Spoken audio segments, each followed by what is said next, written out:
well.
Great.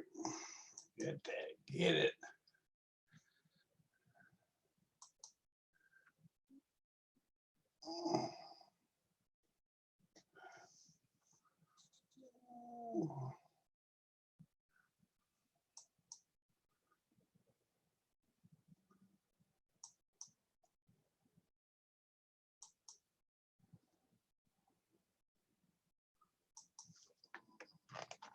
Yes.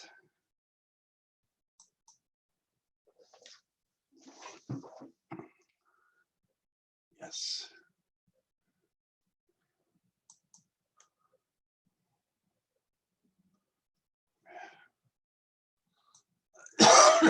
Okay.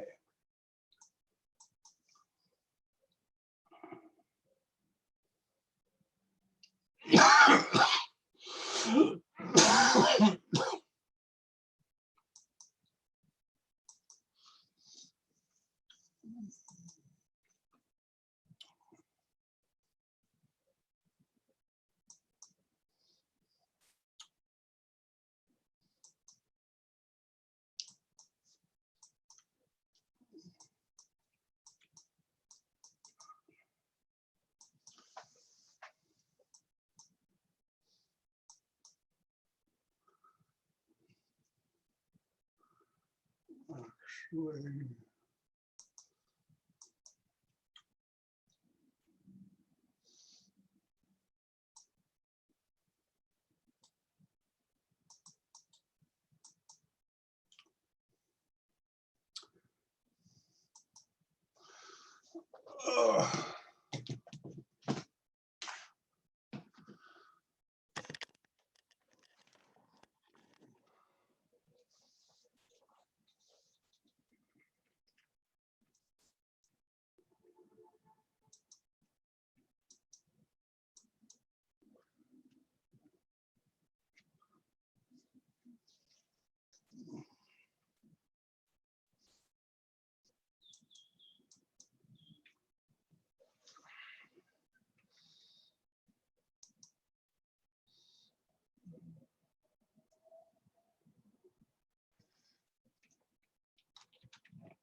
Testing, 1, 2, testing.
Good morning, everybody. Should I keep the beach background or get a serious one? Hey, Aminata, how you doing? Fine, thank you. Should I have the beach background or the more serious one? Whatever is a more real expression of who you are. And if it's the beach, that's what you want. Well, some days it's the beach, some days it's, I can't tell you where. Okay. Okay, okay, I'll just put a conservative one here today. Great, okay. It's all business because Victor, if you haven't seen Victor before, you're gonna love it. He's got some amazing illustrations of injecting latex into spinal cord vessels. A painstaking process, but he spent the time doing it. Okay, so I hope he shows some of them. And he likes this platform. He's done many webcasts with us. Let's see here. Let me go, excuse me for a second, I go look for Victor.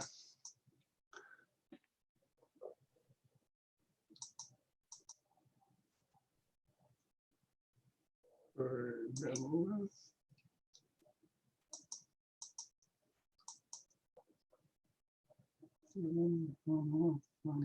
do I go? Where do I go?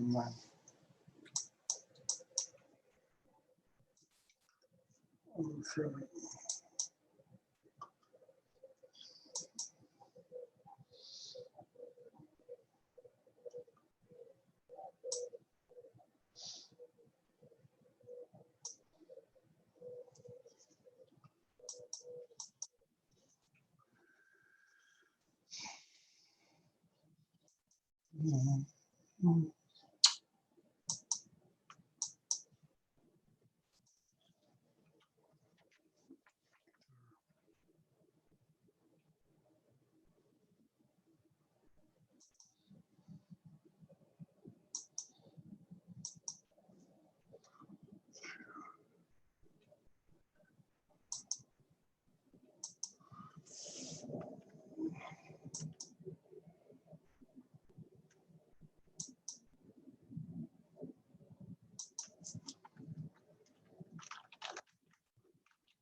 Hola, Victor.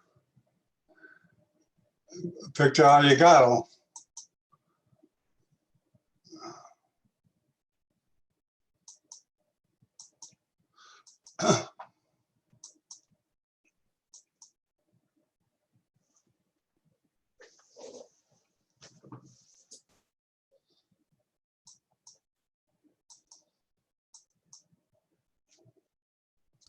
Hello, hello.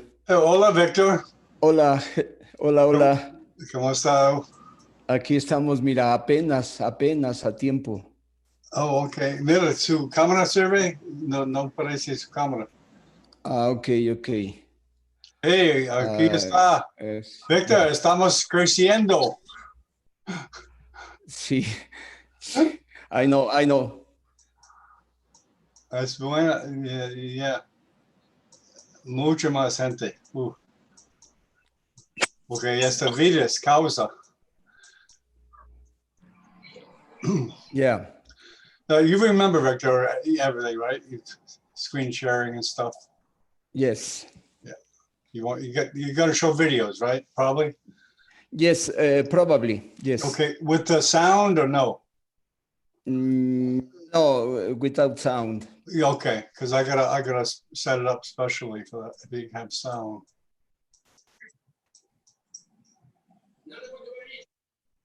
Yep, Victor, we have 30 people here. That's a lot more than before. Remember, we had like one or two. Sometimes just me and you. Yes.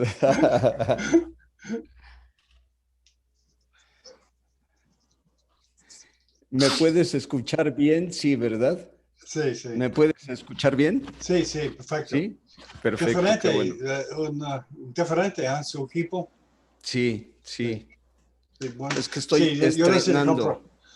Ah, sí, parece bien. Yo que necesito uno, pero está cerrado las tiendas. No puedo comprar nada.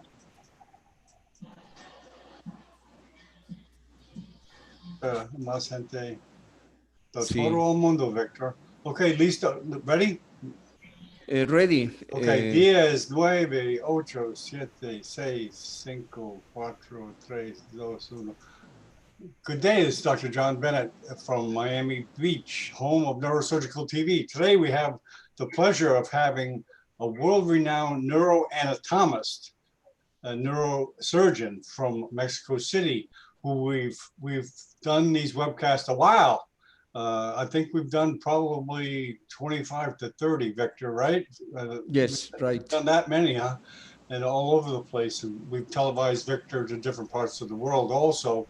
And we introduced him to the Chinese neurosurgical community where he did a couple of conferences over there, right? You did at least one. And I know you've done others. But anyways, Victor, welcome, and it's all yours. Thank you, John Bennett. Hello, everybody. Today we are going to talk about the great posterior radiculomedullary artery. So let me share my screen. Okay.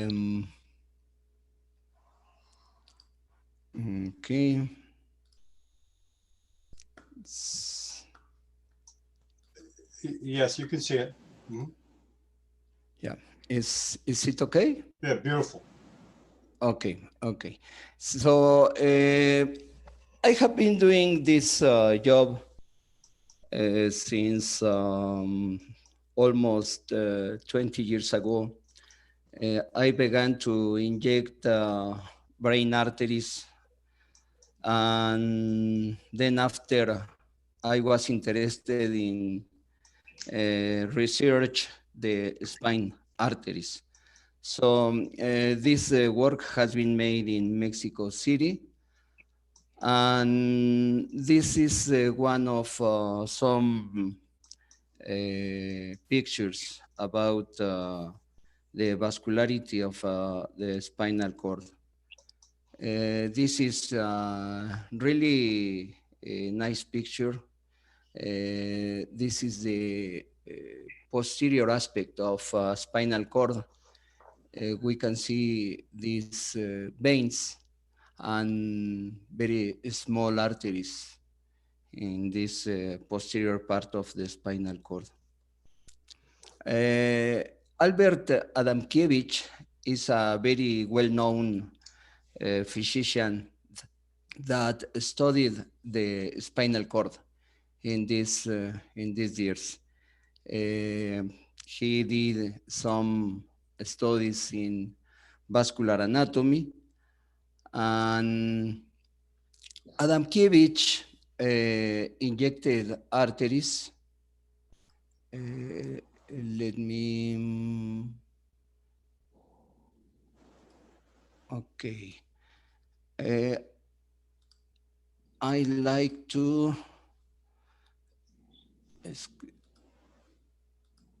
okay, it's okay.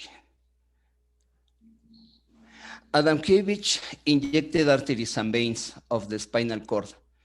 He applied a special method using Teichmann mass, which consisted of ammonia, zinc white, linseed oil, mercury sulfate, and carmine sediment for the red color and for the arteries, and Prussian blue for the veins. This is an original painting from Adamkiewicz, where we can see the vertebral arteries and the anterior spinal artery. This is a small cervical artery. Today, we can make much better injections of the brain and also the spine using colored latex or silicone. This is the medulla, and here we have the vertebral arteries, and these are the small cervical spine arteries.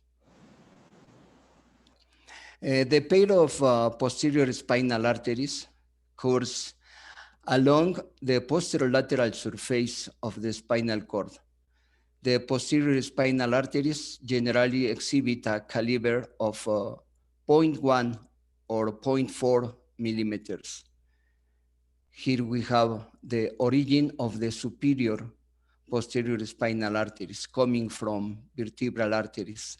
This is a posterior aspect of cerebellum and spinal cord. Although considerable variability exists as to the overall caliber of radiculomedullary arteries, dominant radiculomedullary arteries, such as the artery of Adamkiewicz, exist. The existence of a great posterior radiculomedullary artery has attracted little attention and has been a matter of debate. The aim of this anatomical study was to determine the presence or absence of the great posterior radiculomedullary artery. This is the Adamkiewicz artery, also known as radiculomedullary artery, anterior radiculomedullary artery. It has a form of a pin hair. This is a closer view of this Adamkiewicz artery. Adamkiewicz also described the complex anastomosic network of arteries surrounding the spinal cord, which he called vasocorona, vascular crown. This is a small anastomosis between anterior spinal artery and posterior spinal arteries. As you know, there is one anterior spinal artery and two posterior spinal arteries. And this is the anastomosis known as vasocorona.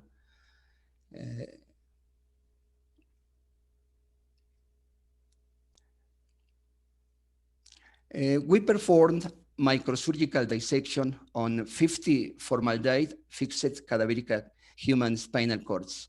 The artery of Adamkiewicz in the spinal cord specimens was injected with colored latex until the small caliber arterial vessels were filled and the great posterior radiculomedullary artery was identified. This is a picture of the Adamovich Artery. It's a very beautiful artery of the spinal cord. Understanding the basic vascular anatomy of the spinal cord is of utmost importance for imaging interpretation and endovascular and surgical management of spinal cord vascular malformations. This is the lower part of the spinal cord. We can see the anterior spinal artery, or the great anterior spinal artery, also known as Adamovich Artery, and this is the conus medullaris. This is the end of the spinal cord, where this artery divides in three small arteries. Two posterior spinal arteries. This is one in the right side, in the left side, and this artery is going to the ligamentum terminalis ligament. Advances in diagnostic and therapeutic interventions have led to a need for more detailed and specific understanding of the microvasculature of the spinal cord. In particular, attention to the anastomotic variations of the smaller caliber circulatory supply to the spinal cord allows tailored management of a specific patient. These are spinal nerves, the spinal cord. A variable number of radicular arteries originating from segmental homologous vessels make arterial contributions as lateral feeders along the course of the spine. These radicular arteries are of small but differing calibers. Most of these radicular arteries supply nerve roots, the dura, or the pial plexus.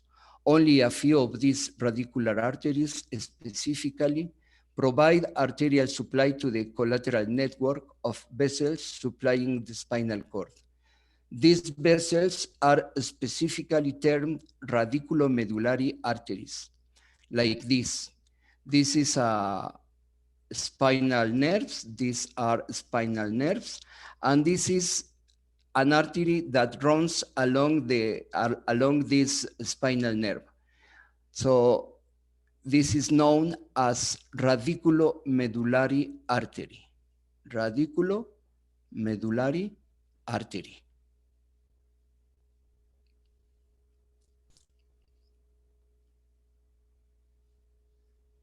Here we have the anterior aspect of the spinal cord. This is the Adamovich artery and a very small radiculomedullary artery. The collateral network established by the anterior and posterior radiculomedullary arteries aids in spinal cord perfusion by allowing the redundancy of an anastomotic network of vessels. In this sense, the anterior and posterolateral spinal arteries are not typical arteries. They are instead systems of longitudinal anastomosis connecting with ascending and descending radiculomedullary artery branches. This is another beautiful picture where we can see the lowest anterior spinal artery that we found in this research of 50 spinal cords. This artery is coming from L2 level in the left side. So here we have the lateral aspect of this spinal cord. This is the dentate ligament. And look at this. This Adamovich artery is giving rise to two branches. This one is running in the anterior aspect of the spinal cord. And look at this. Here is the conus medullaris, and this artery divides in three arteries. This is one of them, known as posterior spinal artery. But as you can see, this posterior spinal artery is coming from the anterior spinal artery. So here we have one posterior spinal artery.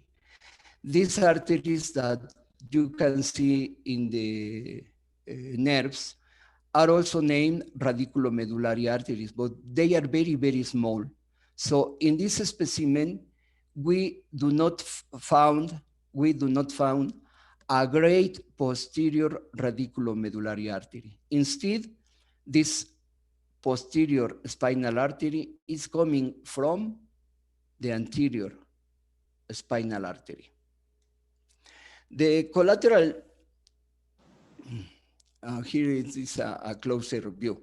The most important radiculomedullary artery is the arteria radicularis magna, otherwise known as the artery of Adamovich. The artery of Adamovich arises in the thoracolumbar region between T8 and L2 in 75% of patients and has a diameter of 0.5 to 1.2 millimeters. So this is also a very, very small artery. You can imagine an artery that measures 0.5 and to 1.2 millimeters. This is really, really a small artery, but the importance is very, very high. So in this study, we found these fissures in the left side, right side, and the spinal level where we found this artery coming from. The highest was in T3 and the lowest in L2. And the most frequent arising for this artery is T9 in the left side, 13 from them, and 10 in T8. But the most frequent, as I have told you, is T9, left side. The arterial supply to the posterior spinal arteries has attracted considerably less attention compared with the anterior spinal artery supply. Because the posterior vessels are considerably smaller in diameter, they are difficult to identify on angiography, and very few studies have analyzed their lumbosacral anatomy in cadavers. This is a posterior aspect of the spine where we can find a very small, these very, very small arteries. This is in the posterior aspect of the lower part of the spinal cord. Look at this, they are very, very small, probably 0.1 millimeter. They are very, very small. The arterial radiculomedullary supply to the posterior spinal artery in the region of the Adamovich often includes two dorsal feeders of similar caliber, generally 400, 500 millimeters. The existence of a great posterior radiculomedullary artery has been a matter of debate. The presence of such an artery corresponding with the anterior, great anterior spinal artery with a distinctly greater caliber than other posterior radiculomedullary arteries has been acknowledged by a few authors, but denied by others. Look at this. This is a very, very nice picture because it demonstrates the existence of this great posterior radicular, spinal radiculomedullary artery. This is this artery. This is a closer view. Here we have the anterior spinal artery. And this is the lateral aspect of this spinal cord. And look at this. The Adamovich Artery running in the anterior aspect of the spinal cord, and then ended in the medullary conus. This is the medullary conus of the spinal cord. In this part, this anterior spinal artery is giving rise to three arteries, two posterior spinal arteries and one artery to the filum terminal. But this artery joined with this great posterior radiculomedullary artery. This is the artery that we studied in these 50 spinal cords. Its presence is about 70% of the cases studied. In this spinal cord, even when there is not a great posterior radiculomedullary artery, there is a very good anastomotic arc. This is the Adamovich Artery in the anterior aspect of the spinal cord. And look at this. In the lower part of the spinal cord, this Adamovich Artery is giving rise to three arteries. Two spinal posterior arteries, this is one of them. The filum terminalis is this. This artery is running in this ligament, in this terminalis ligament. And let's go to see the next picture. We divide the nerves and we can see the lateral aspect of this spinal cord. This is really nice. This is a very nice spinal posterior artery coming from the anterior spinal artery.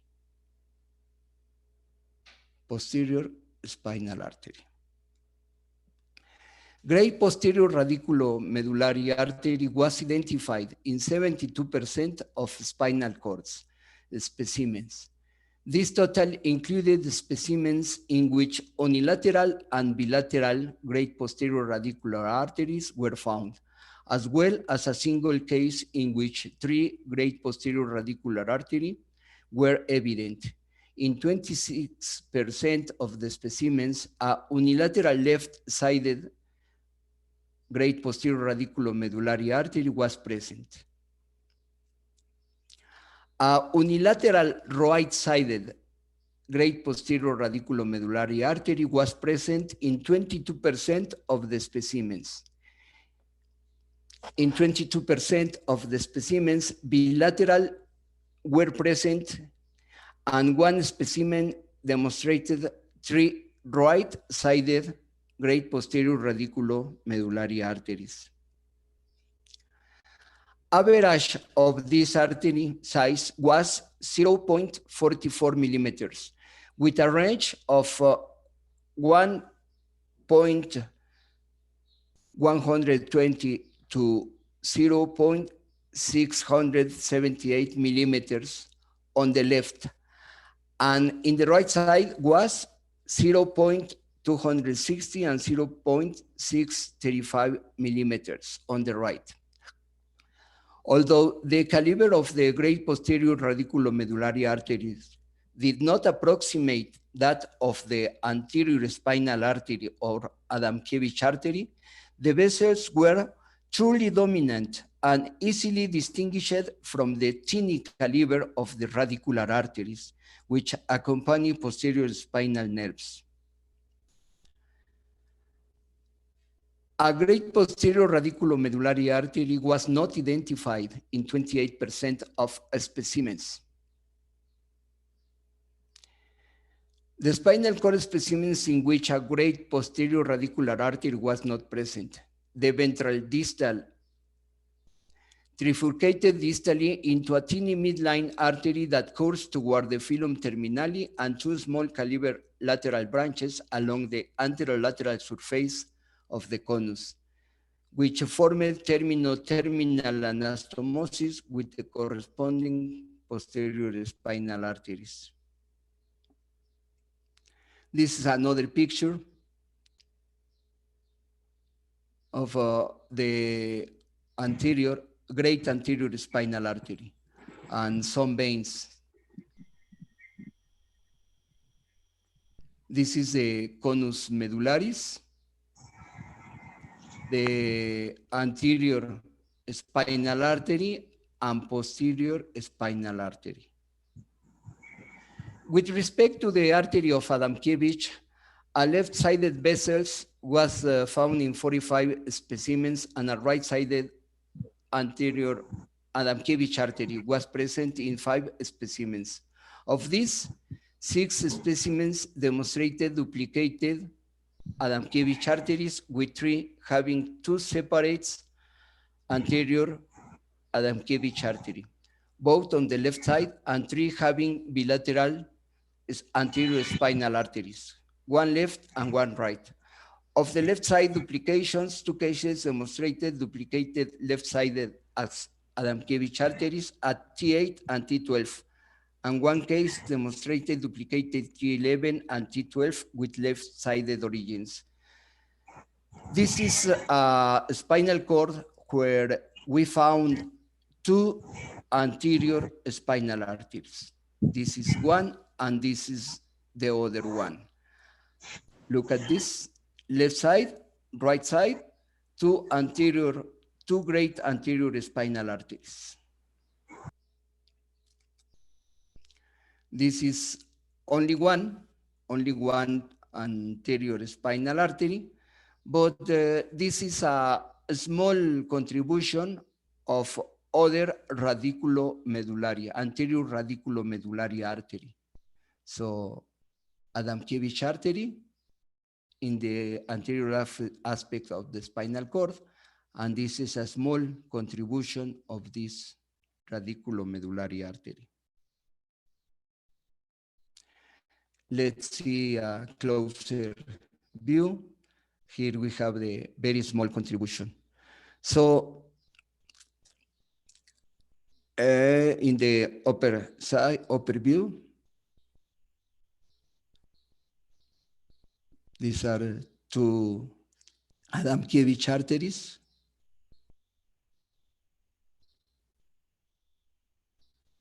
One, 2, and this is the anterior spinal artery. A small contribution in the left side of this spinal cord. The bilateral duplications were present at T8 on the left and T12.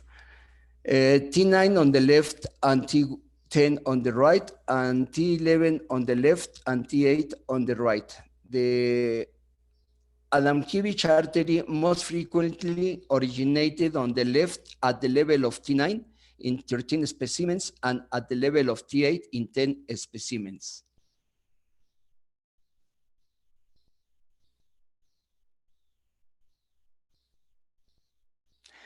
The most proximal Adamovich artery was evident at the 3 level on the left side, and the most distal at the 2 level on the left. This is an spinal cord in the anterior aspect. Here we have the highest level, C1, C2, C3, 4, 5, 6, 7, and 8. This is the 8th spinal nerve, cervical spinal nerve. And this is T1, T2, and T3. Look at this. This is very, very interesting. This was the highest level on T3 of Adamovich artery. The diameter of the Adamovich artery was 0.82 millimeters, with the smallest caliber measuring 0.49 millimeters, and the largest measuring 1.22 millimeters. So another point is that when two Adamovich arteries were present, the smallest caliber vessel measured 0.4 millimeters, and the largest measured 0.79 millimeters. This is another view of this artery in the highest level, Adamovich artery arising from T3. This is T3. So this artery was very, very long. This is a closer view.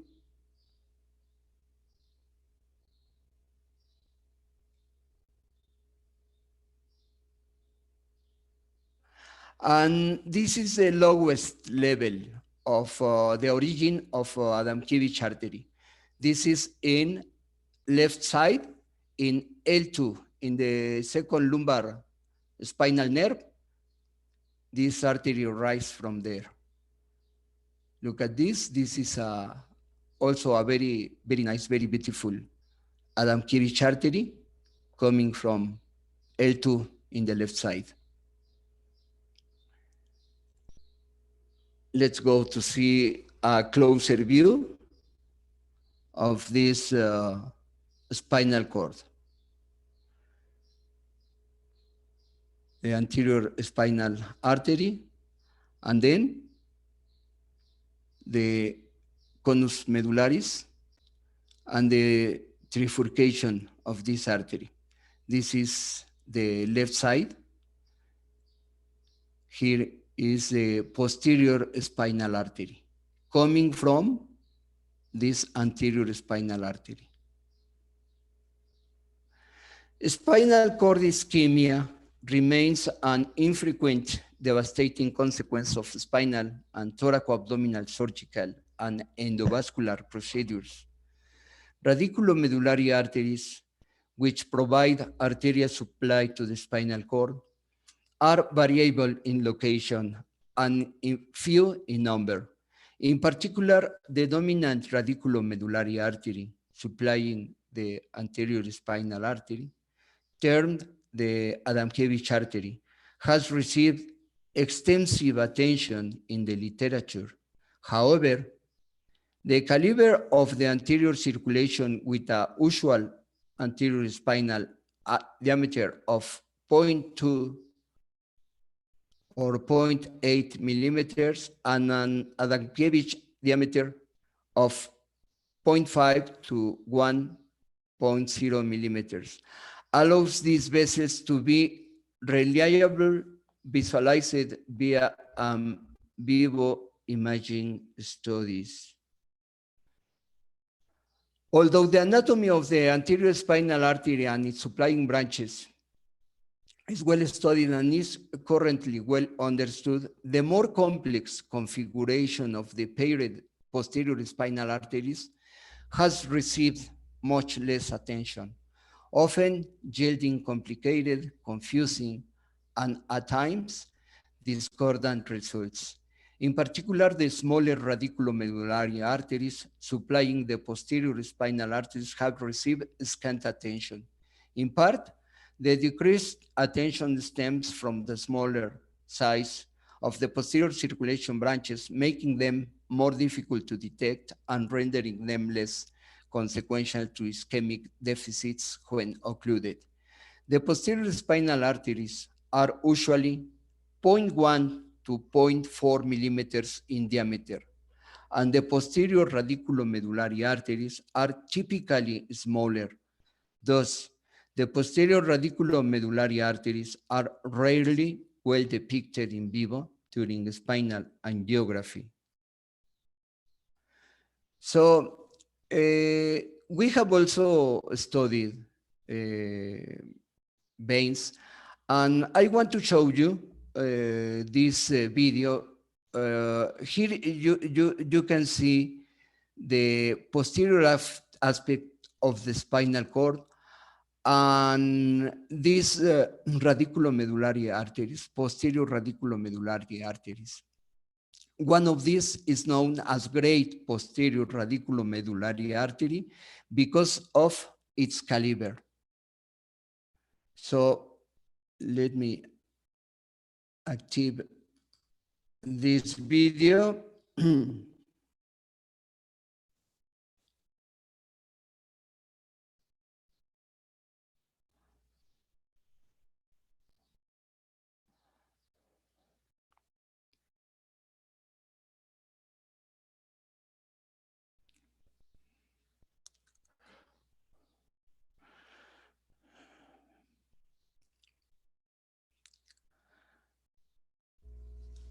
The vein vessels are easier to inject, but the posterior spinal arteries are a little bit more difficult because of its size.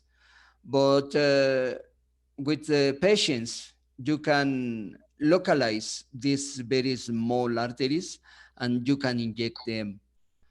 The veins are greater than the spinal arteries and is less difficult to inject them. This is another video that I want to show you. This is the posterior spinal cord, the posterior aspect of this spinal cord. So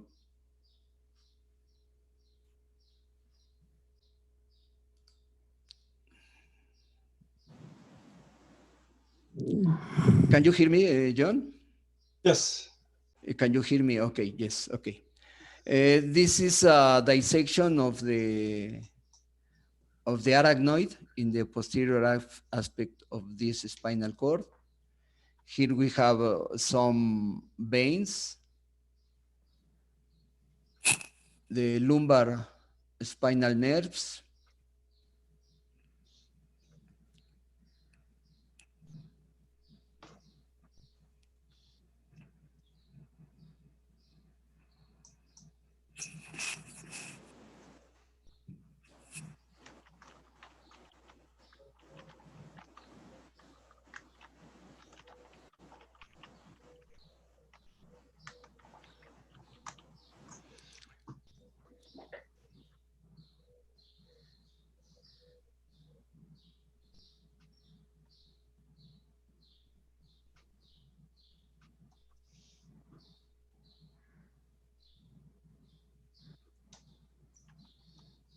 here we are at the level of the medullary conus of the spinal cord.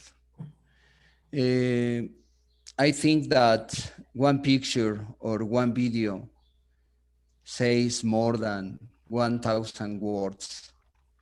So let me show you again. I like a lot this spinal cord.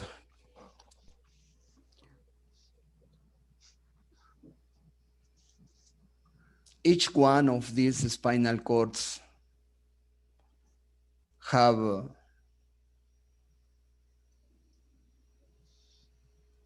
you can enjoy the beauty in every spinal cord.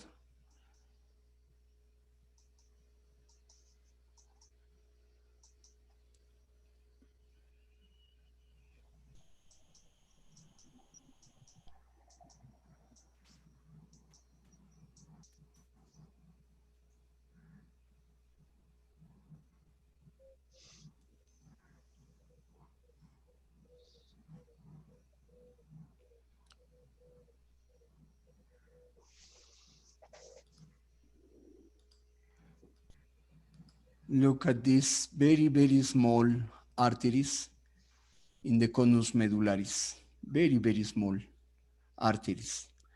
But here, where can we see the great posterior radiculomedullary artery? Here, this is the origin. Look at this. The size of this compared with these very small arteries.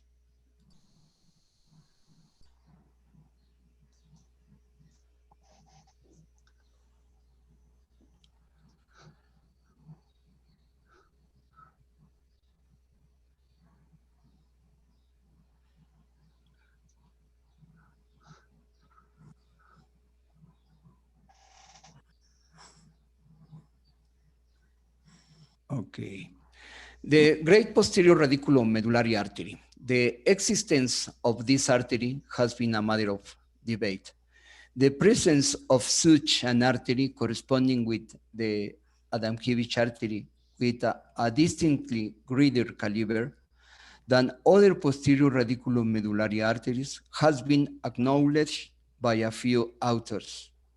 Gillian in 1958, Lasortes in 1968, and Jellinger in 1966.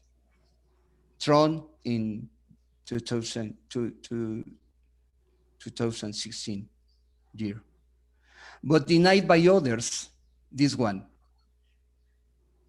These authors denied the existence of this artery.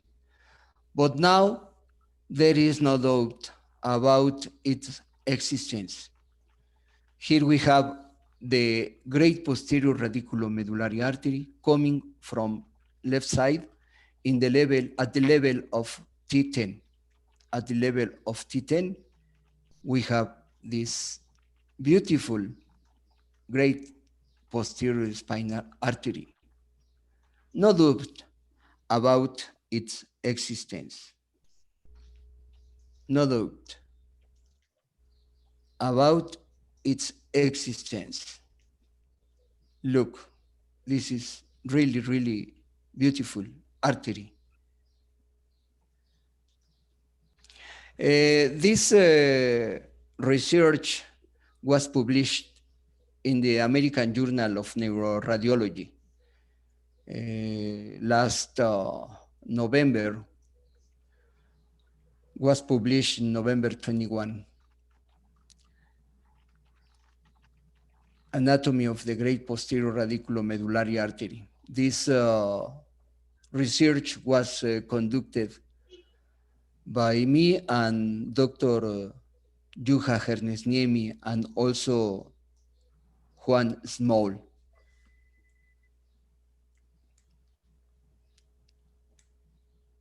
So I think in the next future,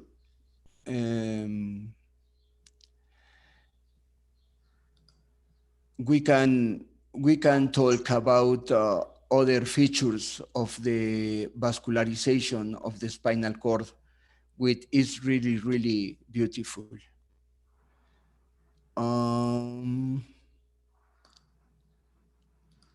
Okay, one question, another question, Dr. John. Yes. A question? Okay, yes. I'll take you off the screen share there. So yes. We can see, okay. Yes, okay, Victor, excellent. I'm sure a lot of people out there have not seen those illustrations. And I know when I first saw them, I was amazed. So, okay, we'll open up the panel for any questions or comments, or just to say hi to Victor. Hi, Victor. Hey, yes. Good morning. Hello, how are you, dear? I'm very fine. I was listening your talk. Very excellent. Thank you so much. It's a very excellent point that you make, that you have a major vessel which is coming from posterior aspect also. How significant this will be in surgical research operations at that level, at conus level? Well, you know, when most of the times that we make surgery is in the posterior aspect of the spinal cord for tumors, some vascular lesions. So we should know that there is a very, very small artery, about 0.4 millimeter, 0.4, less than 1 millimeter, and we should respect this small artery. Most of the times, this artery is coming from the left side in the L1 or L2 spinal nerves. So the learning of this topic is to respect and this artery, because if you damage this artery in the surgical procedure, you could have an ischemic lesion of the lower part of the spinal cord. I think that is one important important finding from your work, because the demonstration of such an important artery, because most of our surgeries we operate from posterior aspect at Yes. cardiac tumors. Yes. So our dissection, that the moment we see this kind of an artery, because now we recollect, we see quite often an artery comes like this, but we do not know, but we respect the artery as a whole. But now having established that the way you are telling, the large percentage of your specimens shows that there is one greater posterior radicular medullary artery. So it is more or less equal to the Adamovich. So it has to be respected. So Yes. That seems to be the crutch of the whole discussion and your research. Yes, yes, yes, of course. Thank Very you, well thank you, thank you for your comment. well Yes. Okay, more comments? Go ahead. Yes. Go ahead. Can I ask a question, please? Go ahead. Thank you very much. I'm Dr. Najjar from Syria. Thank you for your great lecture. I want to ask you some technical points. Usually in the spinal tumors, our approach will be on the posterior line, on the midline. So can we say that it is safe for these branches, important branches in such approaches, and they will be more in risk in the lateral dissection for extra medullary like schwannoma and meningioma, which they are away from the midline. So can we consider that they are safe in midline and more risky in the lateral aspects of the spinal cord? Yes, that is a very, very important point, of course. If you go in the medial aspect of the spinal cord, there is less probability to damage the spinal supply. But if you go to the lateral aspect of the spinal cord, of course, you could have more problem with the supply of the spinal cord because the existence of this small artery. This is really, really small, but is present in 70% of the spinal cords. Usually, one great posterior radiculomedullary artery. In the left side, in L1 or L2 spinal nerves. So I think this is the main importance of the knowledge of this posterior artery. So you are right. Okay, very good. More questions, comments, or someone just wanting to introduce yourself to Victor?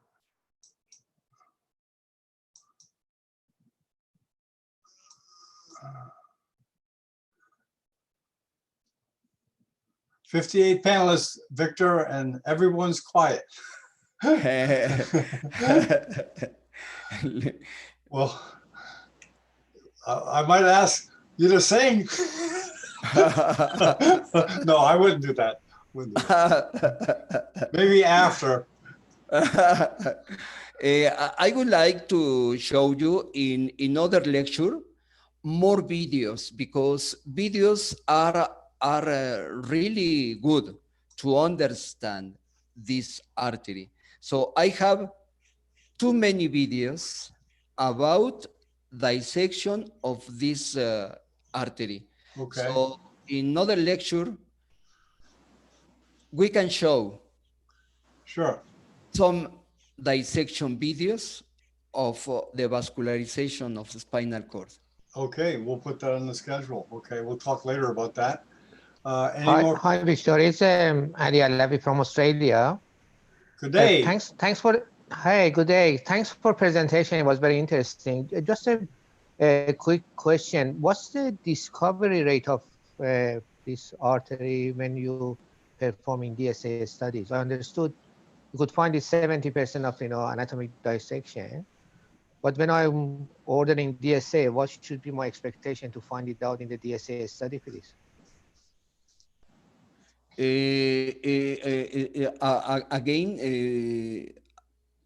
Again, please. Yeah, could So you repeat, please?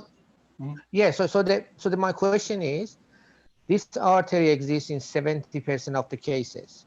Yes. But this 70% means when you're doing the anatomic dissection.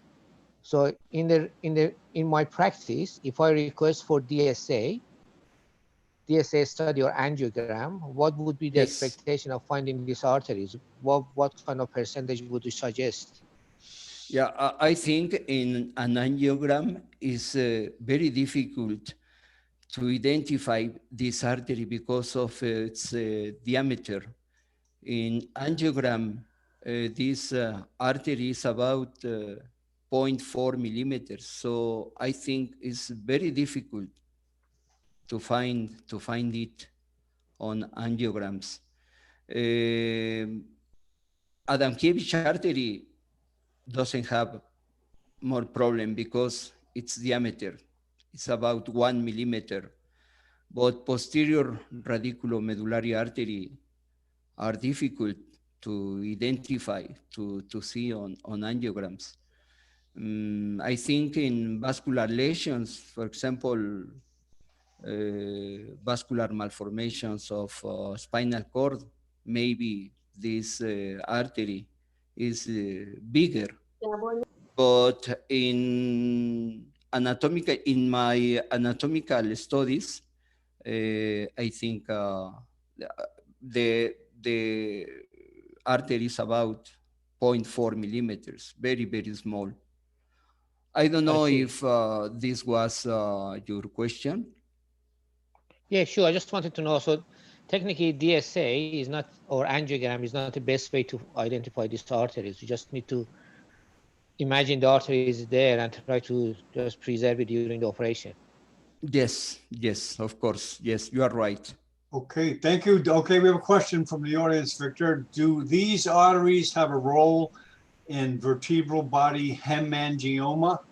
And do these arteries have a role in, do these arteries have a role in vertebral body hemangioma?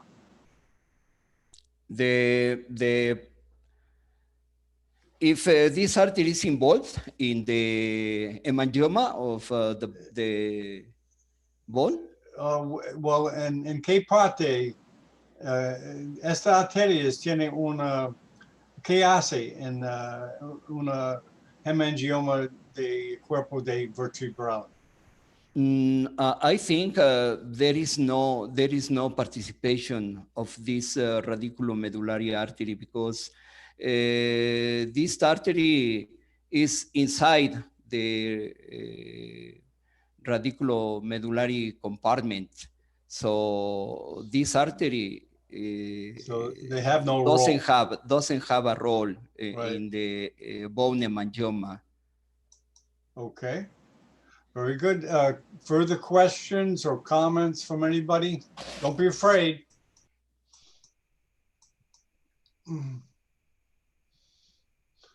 I think people will get less shy, Victor, as time goes on. Okay, so I'd like to thank you, Victor, and we look forward to seeing you again. Do you have a topic that you want to discuss, the next topic you want to discuss? Or you haven't decided yet? Yes. Okay, we'll talk about that later. Yes. Can we suggest something for in his specialty, if you don't mind? Yes, go ahead. What is the pathology, as you are very expert in the microvasculars of the spinal cord, in the spinal cord compression and the myelopathy? How can this happen by obstruction of these teeny vessels? Can we have something about this, especially in the cervical regions? No, I have not seen this kind of lesions. My interest until now is the anatomic dissection and anatomical description of this artery, but I have not comparison between spinal cord pathology and this artery. Until now is specifically the anatomical configuration of these arteries. I have no experience in comparison these fissures with some pathology of the spinal cord, but of course it has obviously this artery has too much relation with vascular malformation and also tumors. Thank you. Okay, thank you for asking. Okay, more comments or questions from the panel, please?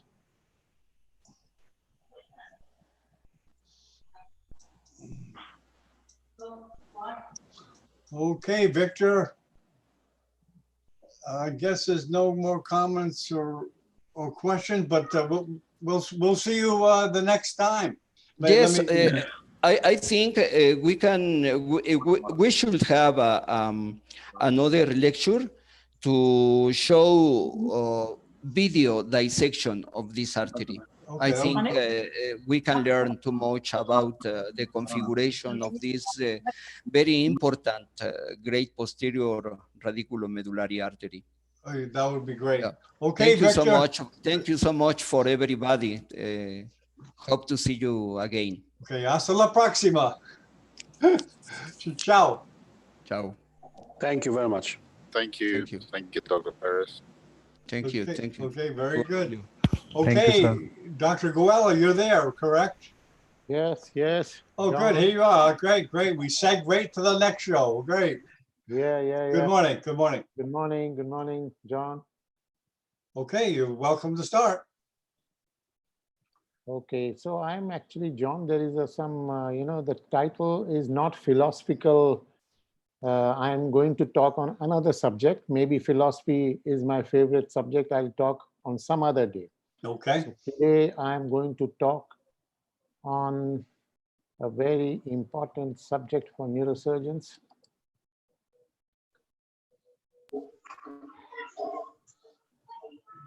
And that subject is on meningiomas. Are you with me, John? Yes, yes.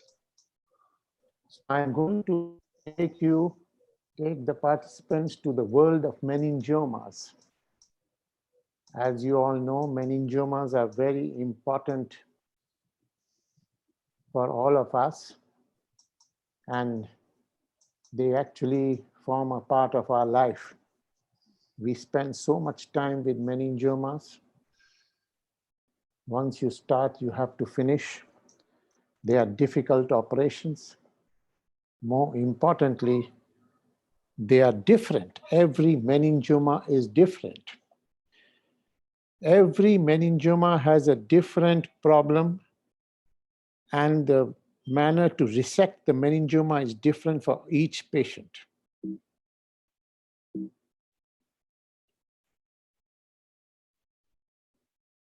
If you enter into the neurosurgery corridors, you hear the word meningioma, glioma, meningioma, glioma.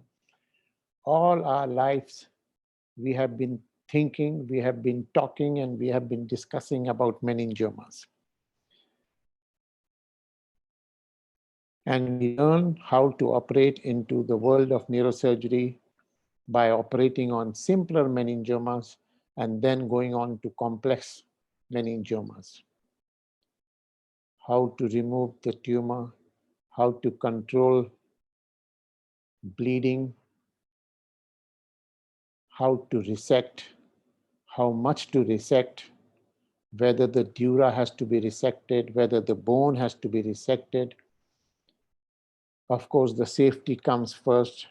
So there are so many issues when we are going to operate on meningiomas.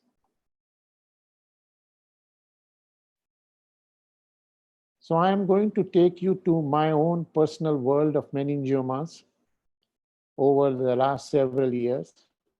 And in the last several years, I have seen that the advances in the treatment of meningiomas has basically been of gadgets. Initially, we were not using microscope, then we started using microscope, we use endoscope, we use bipolar, we use advanced bipolar, we use navigation. But basically, these advances have not been conceptual. Concept has remained the same.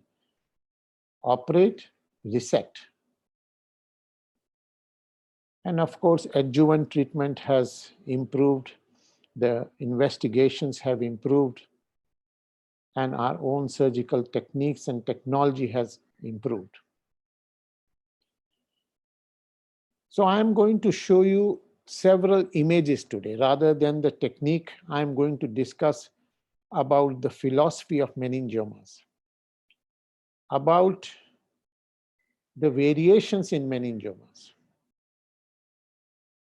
So you see this beautiful sentence, no two meningiomas like two fingerprints have ever been alike.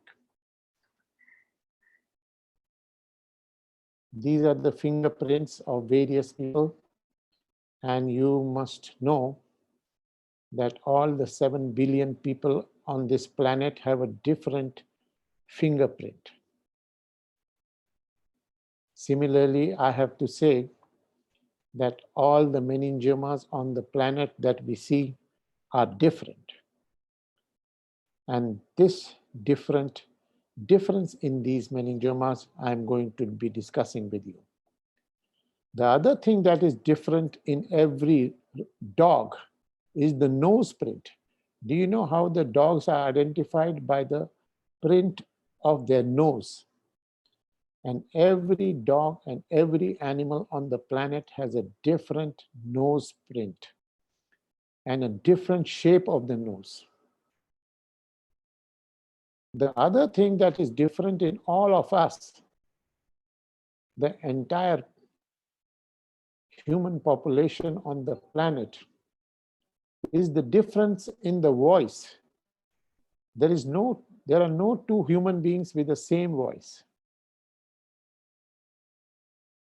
So how this difference happens is the hugeness or the mightiness of our nature.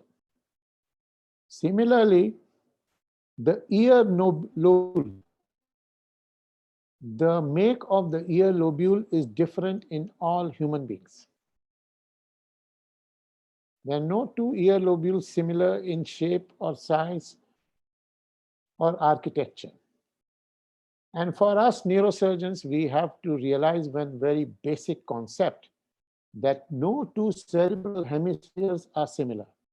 The sulci and gyri and the pattern of sulci and gyri, the width of the gyri, the presence of these arteries and all. So these sulci and gyri are completely different in all human beings. To the extent they can form, if you take the print of your brain, it can be a very beautiful identity card of yours.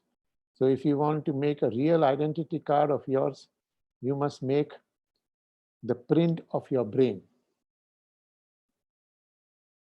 As regards my subject is concerned, is about meningiomas. So one basic thing I want to discuss is that all meningiomas are different. The second sentence that I want to make for you is, once a meningioma, always a meningioma. Means if there is a patient gets a meningioma, he can never actually be free of a meningioma. It may be that you remove the tumor. You can remove the tumor, but not the capacity of the body to make a tumor. And once a meningioma has been made by the body, the meningioma is always possible to recur. So your extent of resection, you say, I have removed the meningioma, now the person is cured, is not such a great sentence. Similarly, once an acoustic tumor, always an acoustic tumor. So sometimes a situation might come to you that you have removed the entire tumor, a small amount of tumor is remaining on the facial nerve. Don't ever think that removal of that part of the tumor which will damage the facial nerve will cure the person. Once acoustic, always an acoustic. More important is when we are going to operate on acoustic, what matters is the result of surgery, the outcome of surgery. Radicalness, of course, is important. But the result of surgery, the saving of facial nerve, the saving of hearing nerve. So in neurosurgery, what is important is tomorrow. What is important is not what will happen after 10 years or 15 years. Of course, that is important, but that is not the primary aim of the surgeon. Primary aim of the surgeon is to resect the tumor radically and save the function of the tumor, of the person. Similar concept is for malignant spinal tumor. This beautiful article we had written long time ago. For malignant spinal tumor, of course, we want to remove it completely and radically and show images before operation and after operation. But we should never be sure that your radicalness and the technical mastery that you will be able to show in your operation is all that the patient requires.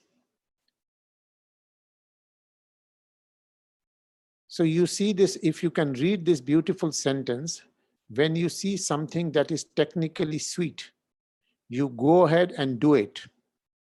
And you argue about what to do about it only when you have got your technical success. That is what it was with atom bomb. So he made atom bomb. He designed a beautiful technological gem called atom bomb. And when the atom bomb was blasted and the results that he saw, he made this beautiful sentence that lure of technically sweet and lure of technologically sweet should not be the guiding force. Another beautiful sentence here is, without health, life is not life. It is only a state of languor and suffering, an image of death. So our job as a neurosurgeon is to give a life which is relieved of the presenting symptoms, and we should try to do as radical as possible our surgery. So radicalness, if it is not in your temperament, if you want to do a partial resection, if you want to do a biopsy, that is not neurosurgery. Radicalness should be in your character. Radicalness should be the aim of the operation. But radicalness does not mean that there can be a disaster. Of course, that disasters happen in our life. Disasters happen all the time, but we have to learn from those disasters. So all meningiomas are different. If you ask me, the key word in meningioma is the variability. The clinical presentation is different. The radiological features are different. Surgical difficulties in each patient is different. Not only the surgical difficulties, the pathological variations. If you see the pathologic, if you examine each specimen, the cellular architecture, the multiplication rate, the kind of staining that you will see, all meningiomas have a different pathological variation. No two meningiomas are similar. More important for us neurosurgeon is that outcome of all meningiomas is completely not in our control. In our control is only radicalness of resection, but outcome is variable in all tumors and all meningiomas. So I'm going to show you several images. First, I'm going to show you some supracellular meningiomas. You see, this is a small supracellular meningioma. This is a little bigger in size. This is more bigger in size. This has a huge, quite a large basal attachment. This has big anastosis and quite a large anteroposterior extension going along the optic nerves on the other side. So it is different from what you had seen in the earlier image. So this is another meningioma. You see some raggedness has come in picture. The extension is quite different. This is another tumor.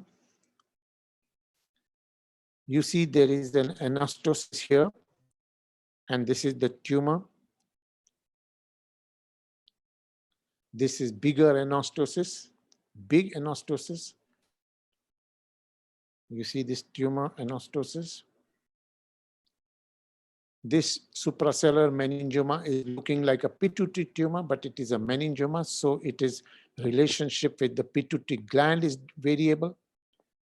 It is attached to the tuberculum celli, and it is away from the pituitary gland, away from the optic nerve. It is closer to the optic nerve and closer to the pituitary gland. Such meningiomas can be accessed by nose. I am not saying should be accessed. I am saying can be accessed. In my dictionary, there is no nasal approach for these kind of meningiomas. All these meningiomas have to be and has to be removed from transcranial subfrontal route.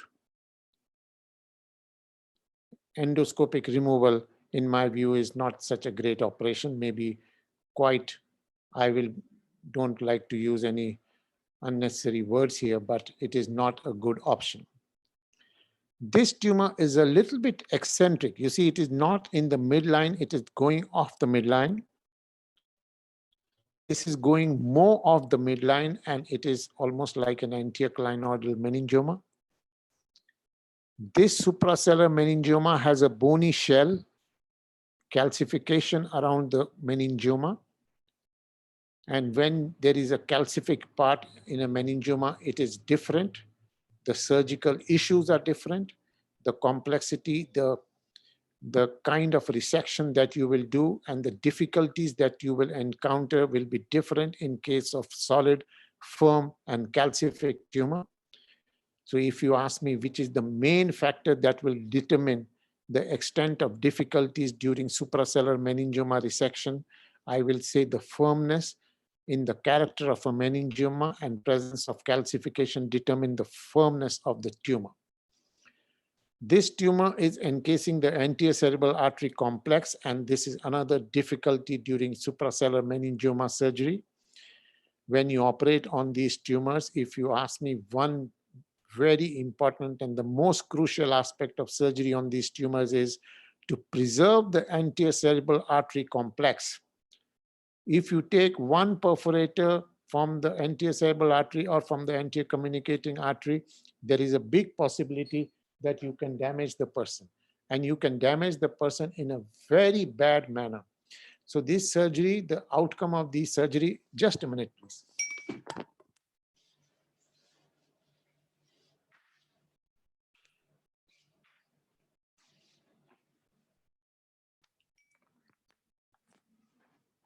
The outcome of surgery in these cases will be determined by how you preserve the perforators of this anterior cerebral artery.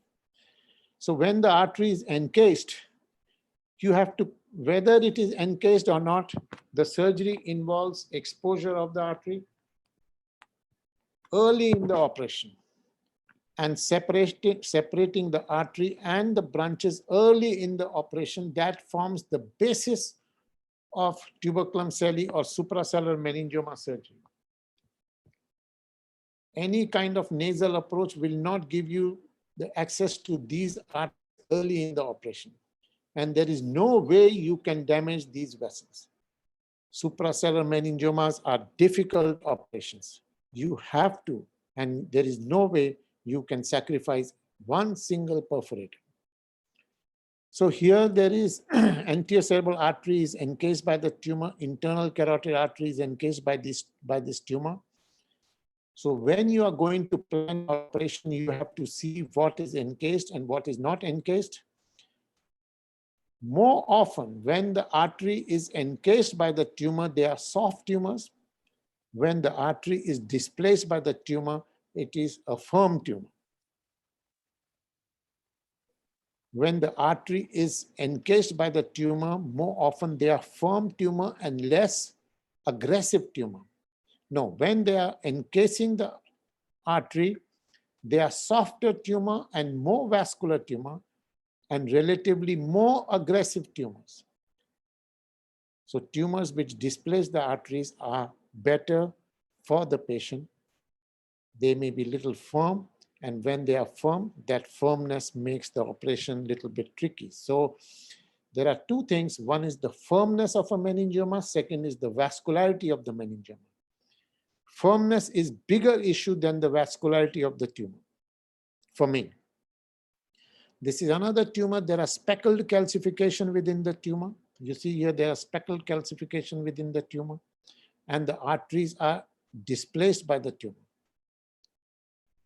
This is another tumor which is almost completely ossified meningioma. Now, many of these meningioma are very slow growing meningioma. And when they grow slow, they are benign, more benign tumors, more benign in their character.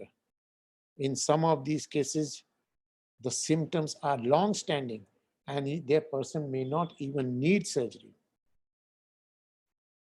So when you see the tumor, you can determine the nature of the tumor, the character of the tumor, and also will determine how you are going to operate on this tumor and what will be the surgical difficulties that you will encounter.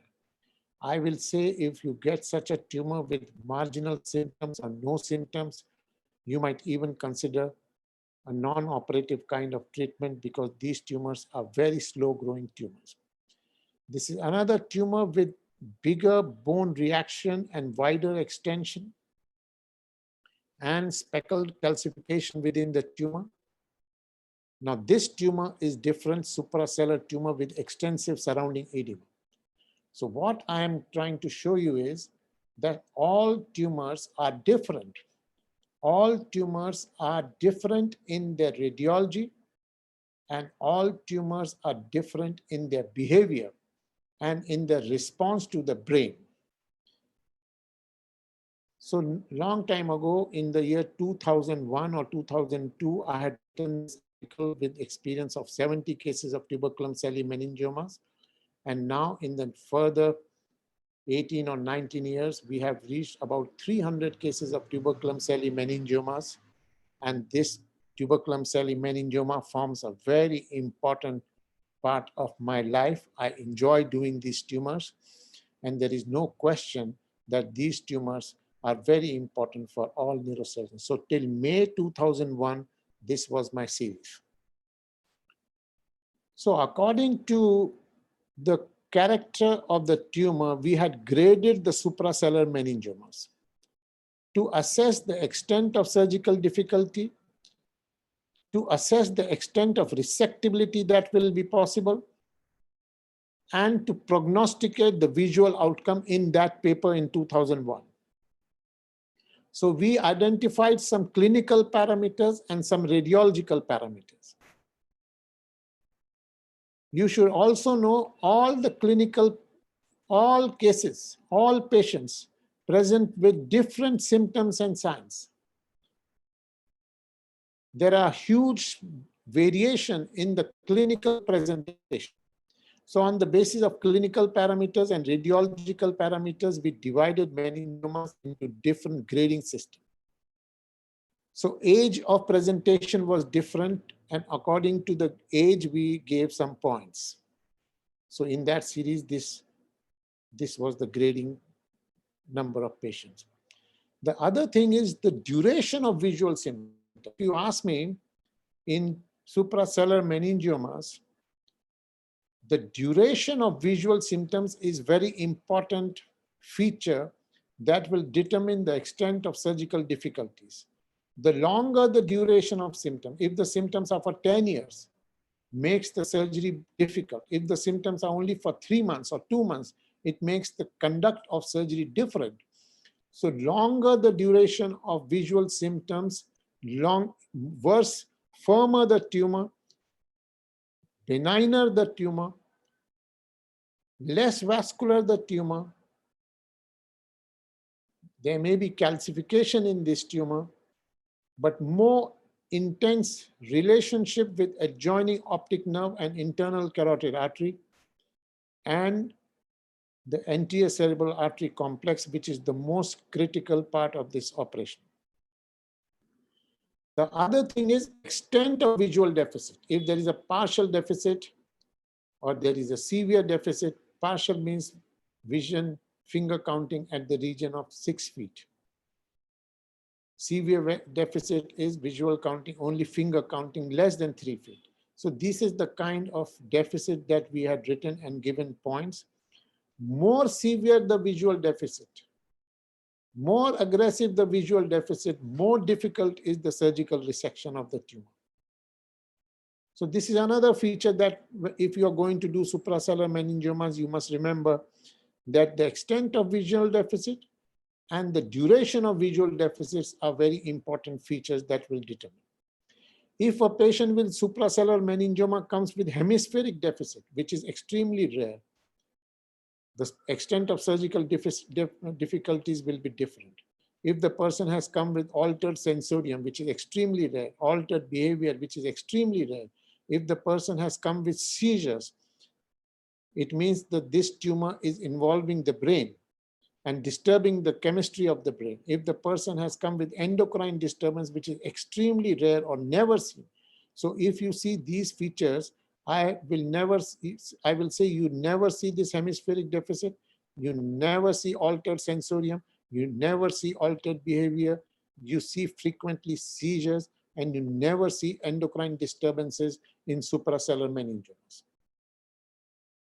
If the person has diabetes, hypertension, and pregnancy, this makes the operation a little bit. So I had given points and graded these tumors: calcification, paranasal sinuses. When the tumor involves the paranasal sinus, it is a different tumor. When it involves the optic canal, it is a different. Hyperostosis, multiplicity of the tumor, encasement of the anterior cerebral artery, encasement of the internal carotid artery, encasement of ICA on both sides.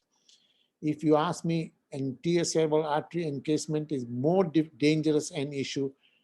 The resection or dissection of the anterior cerebral artery is more difficult in suprasellar meningiomas than dissection of the ICA from the suprasellar meningiomas. Hydrocephalus is an extremely rare phenomena in suprasellar meningiomas, but when there is mild, moderate, or severe, it grades the tumor differently. Cerebral edema is also very unusually or rarely present in suprasellar meningioma, and when it is present, you give points to this tumor. So according to tumor difficulties during operation, the extent and feasibility of resection of the tumor, and more importantly, the ultimate outcome.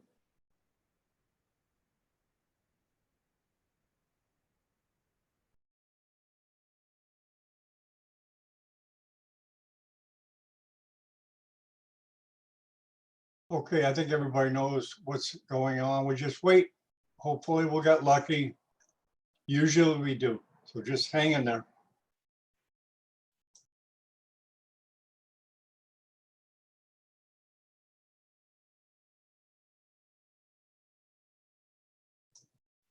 As you know, it's because of Wi-Fi problems or Wi-Fi overload, whatever. And usually he'll get bumped off and come back. And we've been lucky the last couple of days.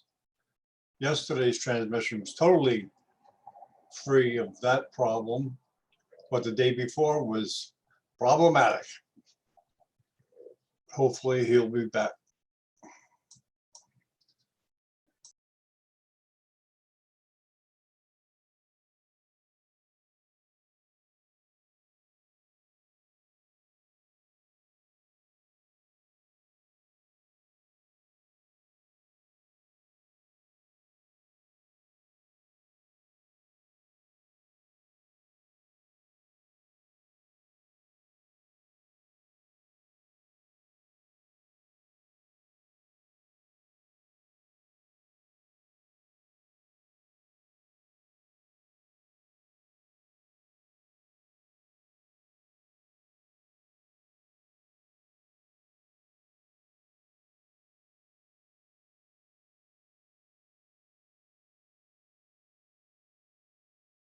Think of this as a coffee break during the conference.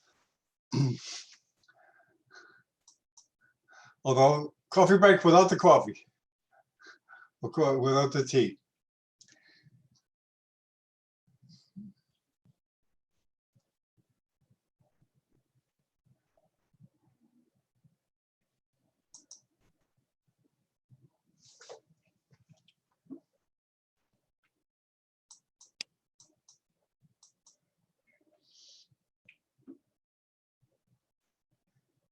Are you there, Dr. Shah?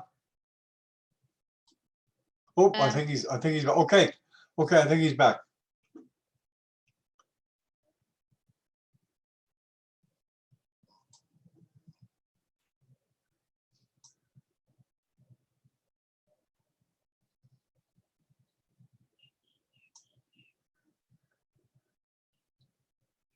Oh, I was wrong. Not here.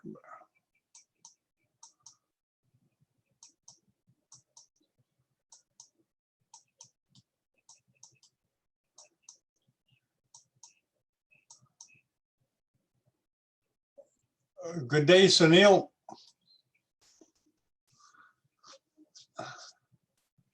I'm just picking people on the panel that I know. Stuart, are you there?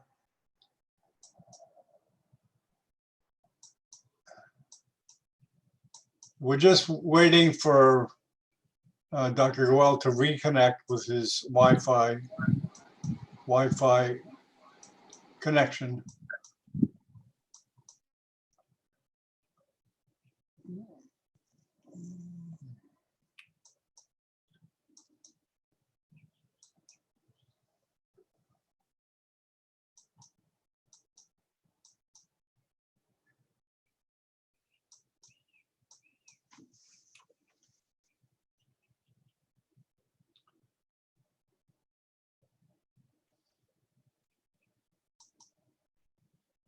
Okay, he's back. Here he is. Okay, good. Okay, we will resume, hopefully.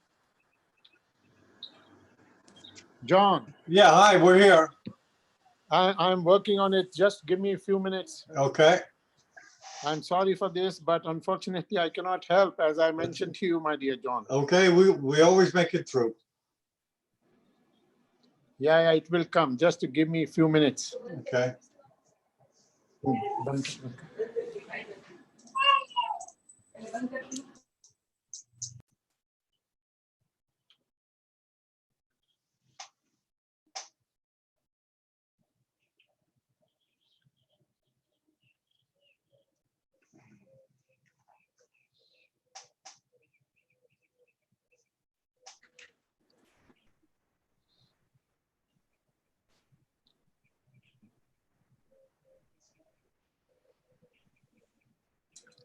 John? Yes. If they have any questions till now, I may be able to answer in the meantime.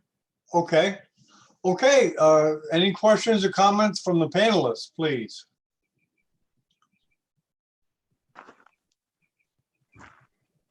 Yes, can I ask, please? Yes, you can. Yes, dear Atul, what your explanation that the meningioma itself has multiple problems with pathology, with the imaging? What make it totally different from other tumors? That that is a very difficult question to answer, but they are different, as you know. All meningiomas have different features and different characters and different presenting features and radiological features, and that is what makes our life interesting.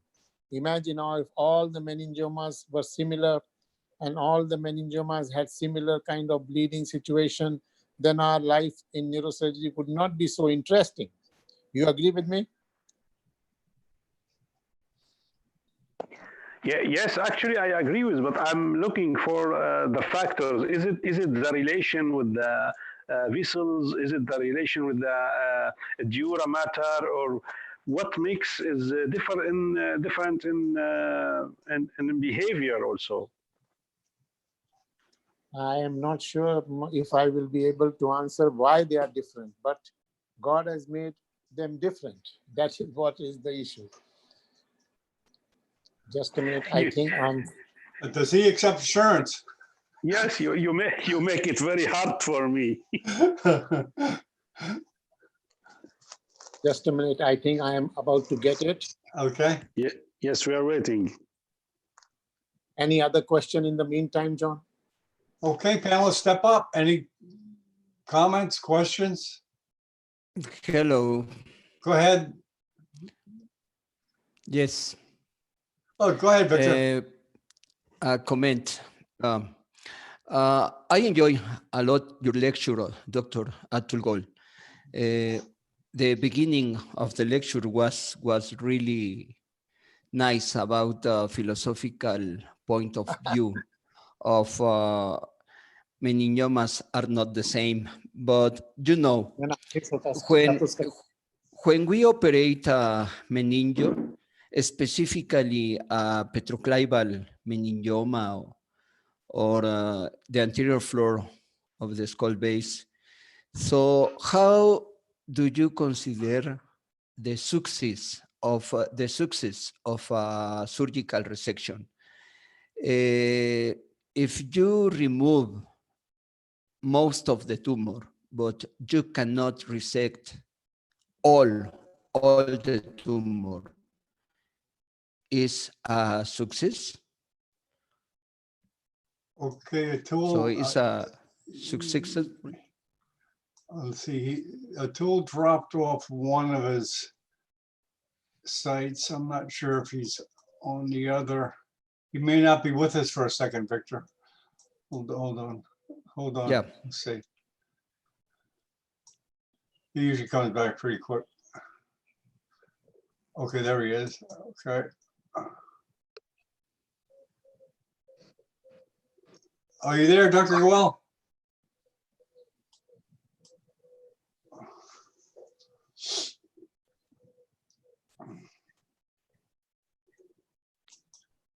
Oh, he's calling to get back in. I didn't even see him. Okay. He's coming here now, Victor.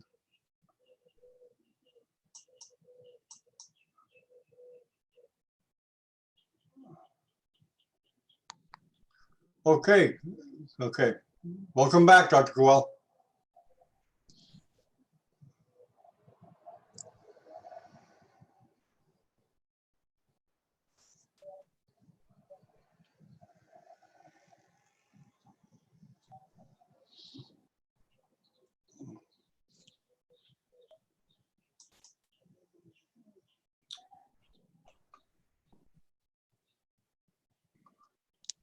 Are you there, Dr. Goel?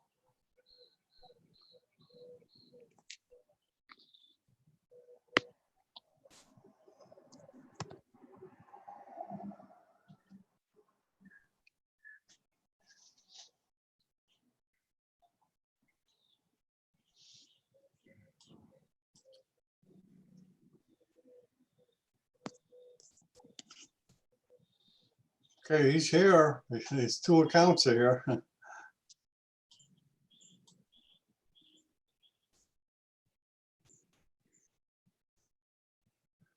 We cannot hear any voice. He's explaining.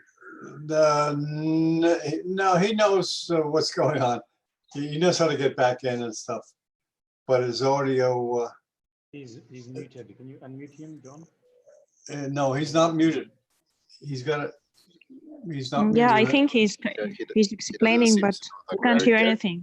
Okay, there we go. Okay. Excessive coagulation within the confines of the tumor may be a negative kind of an operation. This tumor is a little bit posterior, but one thing I can tell you, the pituitary stalk is completely free from the tumor, and there is a well-defined arachnoid plane in almost 99% of these cases. So pituitary stalk can be saved rather easily if you do not coagulate too much in the vicinity of the pituitary stalk. Some of these tumors can be rather easy. I should not use the word easy in neurosurgery because it is a wrong word to be used. But some of these tumors, you learn the art of breaking the tumor, This artery will be dissected rather easily. Optic nerve will be in relationship with this tumor. You have to dissect the optic nerve. The tumor may enter into the optic canal in more than 25% of patients. Then you have to drill the roof of the optic canal and remove the tumor extending into the optic canal. It may be extending on both sides of the optic canal. This is a calcified tumor with multiple calcification with this tumor, makes the operation a little bit more tricky, makes the relationship of the arteries to the tumor a little bit more intense, and dissection a little bit more difficult. So you have to see the nature of the tumor. You should know beforehand the extent of difficulties that you will encounter. Tumor with calcification makes the tumor resection a little bit more difficult. Despite the firmness of this tumor, the pituitary stalk will be intact and safe, and clear plane of dissection between the tumor in more than 99%. 99 I'm using because in my 300 cases, not exactly 300, maybe a little bit here and there, there have been some cases where pituitary stalk has been involved by the tumor. This is another tumor extending on one side, but you see here in this tumor, which is very rare, necrosis within the tumor and cystic components within the tumor in a meningioma are extremely rare situation. In this kind of tumor, you will know that this tumor is softer tumor, maybe more vascular tumor, but resection may be easier. This is another tumor and resection. And as we go further, I will come to videos on these cases. Of course, videos more important to show videos rather than showing the images, as we all neurosurgeons know. But this tumor, the dissection of the internal carotid artery and the branch of the internal carotid artery is easier than identification of the anterior cerebral artery is the more important issue. This is another tumor with calcification and this resection. Whilst resection and dissection is going to be a goal of the surgery. Other issue that I wanted to touch is the anastosis. How much of the bone should be removed? How much of the dura should be removed? How much of the dura is involved by the tumor? If you see this tumor, you see there is a enhancing tail of the tumor. This enhancement of the tumor is, you have to coagulate this part of the tumor quite aggressively. I do not remove the basal attachment bone. Sometimes the anastosis can be quite deep inside. I remove the anastosis, which is disturbing my resection. You see, when you come from here, the dissection of this part of the tumor may become a little bit tricky and difficult. In that situation, I will remove the anastosis, but in general, I do not like to resect the bone of the base of the skull to make the resection more complete. You see, this is the base of the skull and attachment. I will remove this attachment only till the extent that it disturbs my surgical exposure. This is tumor involved. Many of these tumors are very straightforward tumors. Victor, you know it. Many of these tumors are quite straightforward and simple surgery. I should again not use the word simple or easy because this depends on the variations and variability of the tumor. Every tumor is different. Every tumor has different characters and different kind of problems. Some tumor is left behind here because maybe the anterior cerebral artery is stuck. So more important is, of course, you have to dissect. Of course, you have to aim for radical resection, but you can never try to compromise on any single perforator. And if you have to compromise on anterior cerebral artery feeder perforator, not feeder, I must not never use the word feeder. The feeders are from the base of the skull. There is no feeding vessel from the anterior cerebral artery or from the internal carotid artery. All the feeders are from the basal dura. If you coagulate inside the tumor, it is not such a great idea. If you coagulate outside the tumor, you have created a disaster. All the coagulation in these kind of tumors have to be on the base of the tumor attachment and not on the dome of the tumor attachment. So this grading system will have to be assessed, and this what grading I had used in the year 2001. You must read on my article, and again my recent article, which will be an experience of many more cases, it is under preparation. Similarly, we had given a grading system for anterior clinoidal meningiomas. And anterior clinoidal meningiomas are another very great skull-based problems, and depending on the type of encasement of the internal carotid artery, type of extension into the cavernous sinus, type of extension into the paranasal sinus, the size of tumor, various features we had discussed, and we had given a grading system. Like this tumor is not involving the cavernous sinus. It is it is like a convexity meningioma. But when it involves the cavernous sinus, it is a different tumor. When it goes into the extent of involvement of the internal carotid artery, involvement of the contralateral internal carotid artery, involvement of the basilar artery. So this kind of classification I had given. So that classification and anterior clinoidal meningiomas I will discuss with you on another date. But just to show you the pattern of anterior clinoidal meningiomas can be different, and how you have to design your surgery will depend on the nature of the tumor. So this is a small anterior clinoidal meningioma, but you can see that it is very heavily calcified. And in this calcified, if it is a large meningioma, the extent of difficulty may be less than this calcified meningioma. You have to be particularly careful because these meningiomas are long-standing meningiomas. The symptoms are very subtle. The tumor is more benign. The extent of surgery the difficulty involved in the surgery are more intense, and the outcome of a successful surgery is better. So you have to know the tumor beforehand. So this anterior clinoidal meningioma is not towards the cavernous sinus, but it is on the anterior clinoid process, and the relationship with the internal carotid artery is more intense. If you see this, there is a small amount of tumor which has been left behind on the internal carotid artery. You just cannot, for the sake of complete resection, take any risk. I will say not, of course, if you damage a vessel, that's the end of the story. I will say even not taking a risk with the perforator is important. And as I have mentioned, your character, aggressiveness is very important.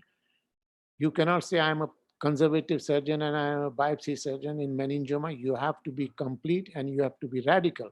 So this is an anterior clinoid meningioma which is going in the cavernous sinus. So this meningioma is a different meningioma. Now here, this meningioma, if you see such a meningioma, you must know that the behavior of this meningioma is more aggressive than the tumor which is not involving the cavernous sinus. It is like a convexity meningioma which is not involving the superior parietal sinus. When it is going near the superior parietal sinus, and when it is involving the superior parietal sinus, these are the grades of difficulty of cavernous meningiomas are like superior parietal sinus or paraparietal meningiomas. Not only is the extent of surgical resection difficult, but the behavior of the tumor and the extent of recurrence also is difficult. So when the convexity meningiomas goes in the paranasal sinuses, it becomes more aggressive. You see, when it goes in the paranasal sinuses, it is a different meningioma behaviorally. Size of the tumor matters. Size of the tumor has great implication in our surgery, but some of these tumors coming from branches from the internal carotid artery can be resected, and this one was resected in very quick time, knowing how first get to the base, then work within the tumor. You have to save the arachnoid around the convexity of the tumor. So size matters. Size is another huge thing. This tumor was operated 13 times, this meningioma, then when I removed it. But 13 times does not mean that I have done a great job. This tumor will recur, and this tumor will recur fast and furious. So the size is also a matter, but apart from size, there are various other issues. As I showed you the other day, cavernous sinus surgery is a different kind of surgery.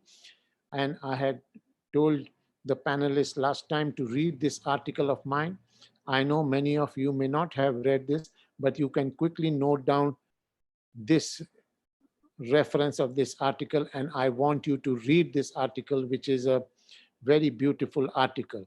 So just to read few lines from this article: meningiomas constitute an important component of neurosurgical life. Technological advances combined with refinement of surgery over the century have ushered a new era in which the meningioma involving the cavernous sinus can be treated. So there are various kinds of beautiful small article. I want you to read it. Sorry. So meningioma, which is going outside the skull, outside the dura, outside the skull, are behaviorally more aggressive. The tumors which destroy the skull are more aggressive. Tumors, meningiomas, will come in the paranasal sinuses, are more aggressive kind of tumors and behaviorally aggressive. So then I will like to show you some, of course, petroclival meningiomas. I will show you in another presentation, but I want to show you some characters of these tumors. So this is a tumor with high vascularity. This is tumor with furious vascularity. So when you are doing meningioma surgery, you have to know the vascularity and how to handle blood, how to handle bleeding. Excessive and continuous coagulation may not be the best answer to handle these meningiomas. Where to exactly attack, which part of the tumor to come and attack in this meningioma, and for that matter in this meningioma, how to get to the base of the attachment, coagulate, not much coagulation within the confines of the tumor. So bleeding handling is the part of our life.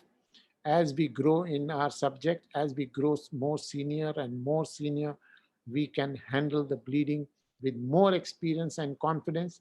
But this confidence has to be learned and achieved in our lifetime, and we do as we grow further in our business of neurosurgery. This is another end plaque meningioma. End plaque meningiomas are different. This meningioma extending like a trigeminal schwannoma is a different. This is postoperative, but the difficulties and extent of difficulties are different. Tumors going in the orbit. These sphenoid meningiomas, sphenoid wing meningiomas, which go in the orbit, are inherently or behaviorally like malignant tumors. So when you resect these tumors, I will say that this you treat like a malignancy, and adjuvant radiation treatment or other kind of adjuvant treatment is mandatory for such tumors which go into the orbit, involve both sides of lesser wing of sphenoid ridge. In my experience, normally I don't like radiation for meningiomas, but this is one meningioma where I will say radiation is a part of the game. This is another huge petroclival meningioma. So depending on where the tumor arises, the relationship with the base of the skull, the surgical difficulties will be encountered. How deep is the tumor and how you will get to the base of the tumor. So anterior clinoidal meningiomas I had divided into grading system on the basis of visual loss. Vision was one parameter of mine. Worse the vision, more difficult the tumor resection. Better the vision or good the vision, the surgery was easier. Larger the tumor, more difficult the tumor resection. Smaller the tumor, easier the resection. But then there are other parameters like calcification within the tumor, more difficult is the tumor resection. Displacement of the internal carotid artery, encasement of the internal carotid artery and narrowing of the artery, involvement of the opposite ICA and basilar. So these were the various parameters where we graded these anterior clinoidal meningiomas. Not only the meningiomas grading by radiology, but pathology itself also is different. There is no two tumor, no two meningiomas which are similar. WHO divides meningioma into 3 grades, and I will say that it is impossible to grade meningioma on the variation in the histopathology, because all tumors are different.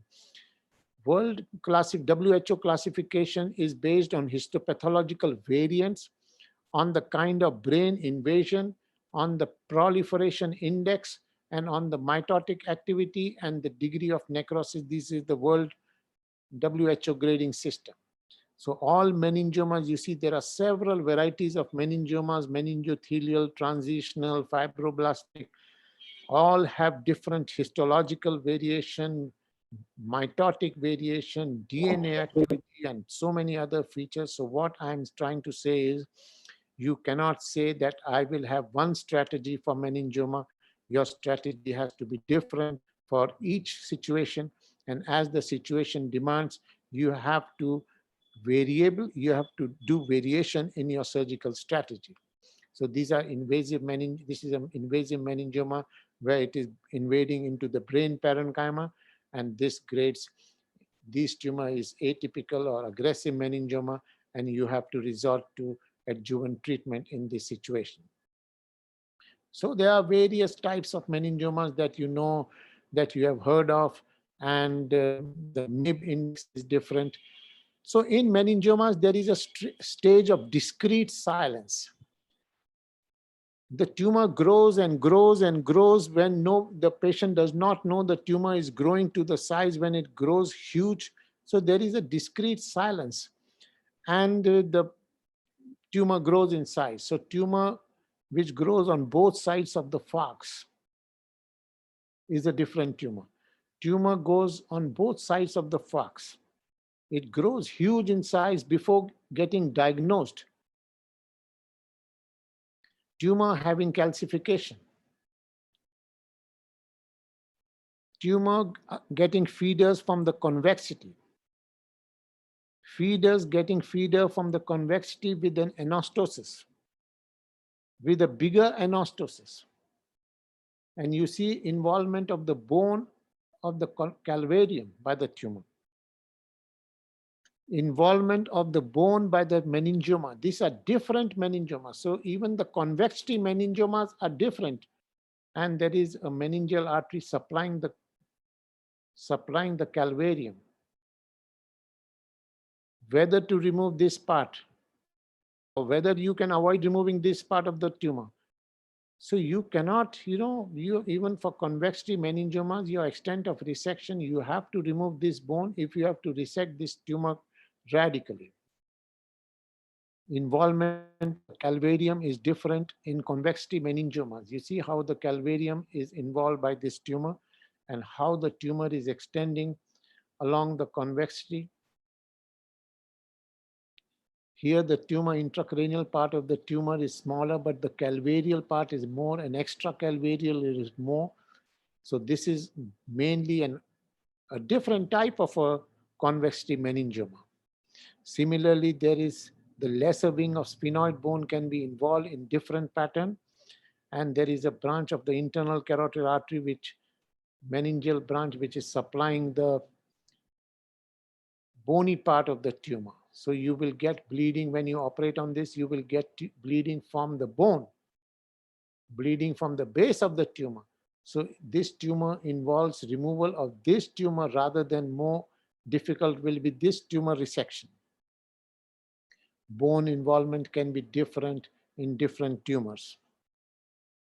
This tumor with a tail, you see there is a tail, and you have to, how much tail you can resect, this will depend on how much aggressive you are.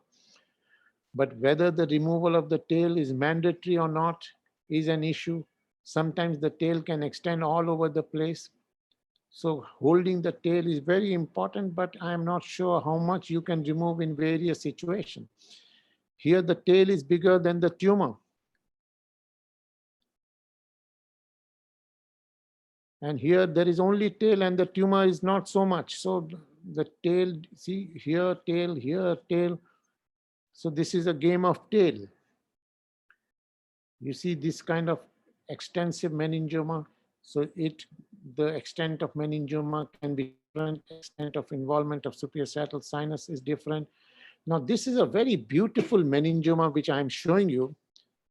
You see this is the meningioma and how the brain is handling that meningioma.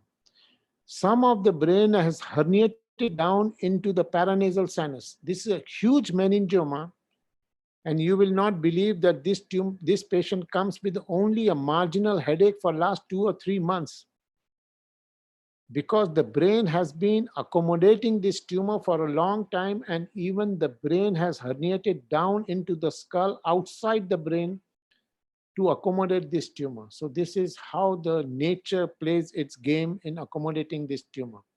As I showed you the other day, you have to be exactly knowing how to get hold of this lion. If you know how to handle it, this mountain, in the foothills of this mountain, I had removed this huge meningioma, which was the largest meningioma which was ever removed in the history of neurosurgery at that time. Subsequently, I realized it was 1.46 kilogram. At that time, I had removed, this was the heaviest, but I know that subsequently heavier tumor has been removed. So this was and this patient, if you realize, this patient had come with the symptom of neck pain from a village. He had come from a village, and he had come with the symptom of neck pain. And the doctors also were very intelligent, and they did MRI of the neck, and this was not even imaged. And he was advised surgery for cervical spondylosis. So when he came to me, he was not able to even bend down, because that was a very difficult maneuver for him, and this pain. So many of these tumors come with very weird kind of symptoms, accommodation, this going extension. So this was one meningioma. And this after the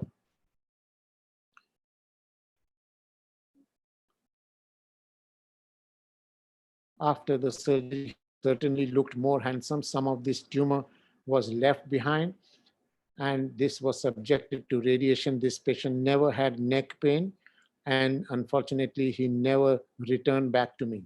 But this fellow was found in a bus by one of my residents, and then he had a hat on, and my resident wanted to touch his head, but he didn't allow. But there was some recurrence some years later, but he has never returned. So meningiomas can be different. This is another beautiful meningioma that you can see. There are 2 histological variants of meningioma in the same tumor. This was different histology. This was different histology. Both these meningiomas were of different nature, histological pattern. And I had removed this tumor, and there was a big recurrence of this meningioma after some years. So same 2 tumors in one tumor. This is another meningioma having 2 tumors in one meningioma, 2 histological variations of the tumor in one bulk of the tumor. So in short, what I'm saying, in once a meningioma, always a meningioma. You remove the tumor, the whole tumor, and nothing but the tumor, without removing the tumor diathesis or the ability to form the tumor. You must realize your infinite potential to harm when you are removing the tumor. Tumors are the spatial problem demanding spatial solution only. The surgeon's role is to respect the space-seeking faculty of the tumor, and hence attempting to reduce the bulk of the tumor and increase the space available for the tumor to be. I am going to show you petroclival meningioma in my next series, in my next presentation, but just to show you some tumors. You see, these tumors can be difficult, these can be dangerous, and in 1992 or 93, I removed this tumor. You can give new life. This tumor did not recur at least for 10 years, after which I don't have a follow-up, but you can give a new life. You can give a productive life to these tumors. Whether to give radiation to these tumors is a questionable issue. I don't like to give radiation, but if I like to, even if the tumor recurs, I will like to reoperate rather than give radiation. But if it is beyond my knife, I will like to give radiation. This is another tumor I had done several years ago. I had left some tumor behind. in this youngish lady at that time I had done when she was about 20 years old. She came back to me with a huge recurrence after 10 or 12 years, but in the meantime, she had produced two very beautiful boys. I reoperated this, but she did not survive the reoperation. So I have to only say, even if you have a difficult tumor, you can give new life to the person, but whether the tumor will recur, whether the tumor will not recur is beyond your control. You have to be aggressive in your character. You see this tumor encasing the basilar artery. I had done several years ago this tumor, and I had left a lot of tumor behind. I had a good follow-up for 3 or 4 years after that. After that, I have no follow-up. I'm not sure this patient has survived for a longer period of time, but this patient at least had 4 or 5 years of wonderful life. If you give good respect to all the blood vessels outside the dome of the tumor, that is the basis of surgery. Complete radical resection and complete resection is the aim of the operation, but sacrifice of one vessel can be completely disastrous. This is another tumor. There is a complete basilar artery encasement. You imagine the encasement of perforators and other blood vessels. I had left some tumor behind. I had a recurrence in this patient after 4 or 5 years, which I reoperated, and again I did a partial resection. After that, I had subjected this person for radiation treatment, and I am sure this patient is doing well, and she has not come back to me. This is another beautiful tumor, and somebody had operated this tumor, removed large part of the temporal brain, but did not remove the tumor.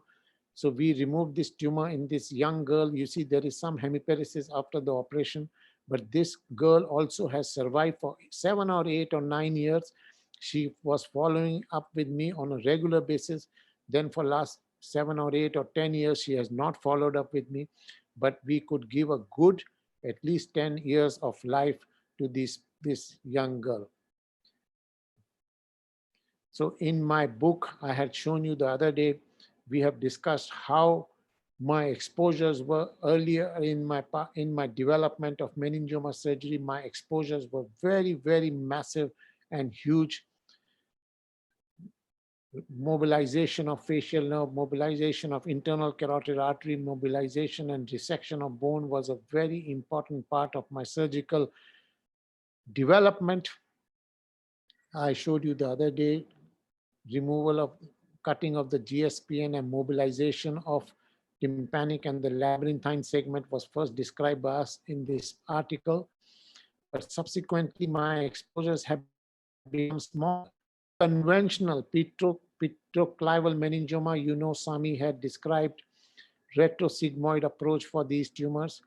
Then we described for the first time in the literature the most outstanding approach to petroclival meningioma, supracerebellar approach to petroclival meningiomas.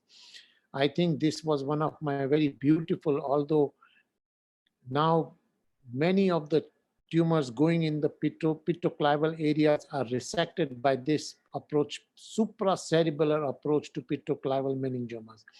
Similarly, foramen magnum tumors, we used to do all kind of condylar resection and all kind of vertebral artery mobilization and things like that. But then we describe foramen magnum meningiomas by a conventional midline suboccipital approach. What beautiful approach. And now for all foramen magnum meningiomas, we do just a conventional suboccipital approach. In my subsequent presentation, I am going to talk on foramen magnum meningiomas. I'm sure you will attend that seminar. So all meningiomas can be classified into good or bad meningiomas only in retrospect. After 2 years or 5 years of surgery, you will say, oh, that meningioma was a good meningioma. Oh, that meningioma, if it recurs, it was a bad meningioma. You cannot ever say this is a good meningioma or bad meningioma early in your curing is a non-issue. in meningiomas. You don't ever use the word that I have cured the person of meningioma. Curing is a non-issue. You remove the meningioma, you remove it radically, but you have to remove it safely. You never say that you have taken the risk because you wanted to have a long-term better outcome. Long-term better outcome, of course, is determined by your extent of resection, but you can never have a control on the growth of future of a meningioma. Another beautiful statement I had made the other day for you, and I am completely, this is what my philosophy is, that recurrence of a meningioma is independent on the extent of tumor resection. You cannot say I have removed the tumor and the tumor will never recur. It's completely not a correct sentence. The cause, course, and cure of any meningioma is not only not known, but it is unlikely to be known. You can only debulk. Debulk means not biopsy, not small resection. This word is not debulking surgery. Debulking, if your attitude is debulking, you will never remove any tumor. When I use the word debulking, means it is not just half removal or 50% removal or 60% removal. Debulking means you cannot remove the tumor or total tumor removal. Complete cure is only a dream. Even if it were totally removed, the next normal menings can throw a meningiomatous tantrum and the tumor might recur. My message is not that you should not be aggressive. My message is that you have to be restrained in your approach. You have to be controlled in your approach. You cannot take a risk with the blood vessels, and you have to preserve the blood vessels, and you have to preserve the cranial nerves. The other question is, can we do research on meningiomas? These are quite philosophical terminology. I will say that each meningioma is unique and not amenable to any genetic analysis, prevention, chemotherapy, or radiation.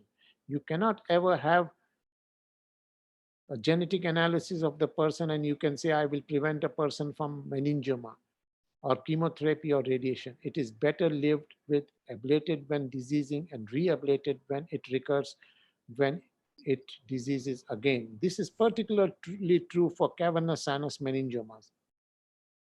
It is not the treatment but cellular behavior of the tumor of a meningioma that decides the long-term outcome. As I showed you the other day, every neurosurgeon should have a plaque in front of his clinic stating that there are some patients whom we cannot help. There are none whom we cannot harm. We must remember that meningioma is our life. We should learn to remove meningioma.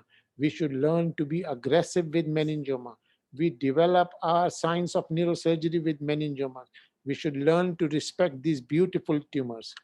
Surgical philosophy for all tumors, benign or malignant, is to remove the tumor radically and then fold hands and wait for it to recur. See this beautiful sentence, you must read it properly or it will be on the internet. Again, you can copy it, beautiful sentence.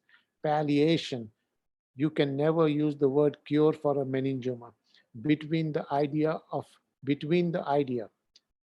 benignancy and the reality, between the seen and the seer, falls a shadow of ambiguity. Conclusions are: resect the meningioma radically. Patient should improve in symptoms. If symptomatic, then reoperate.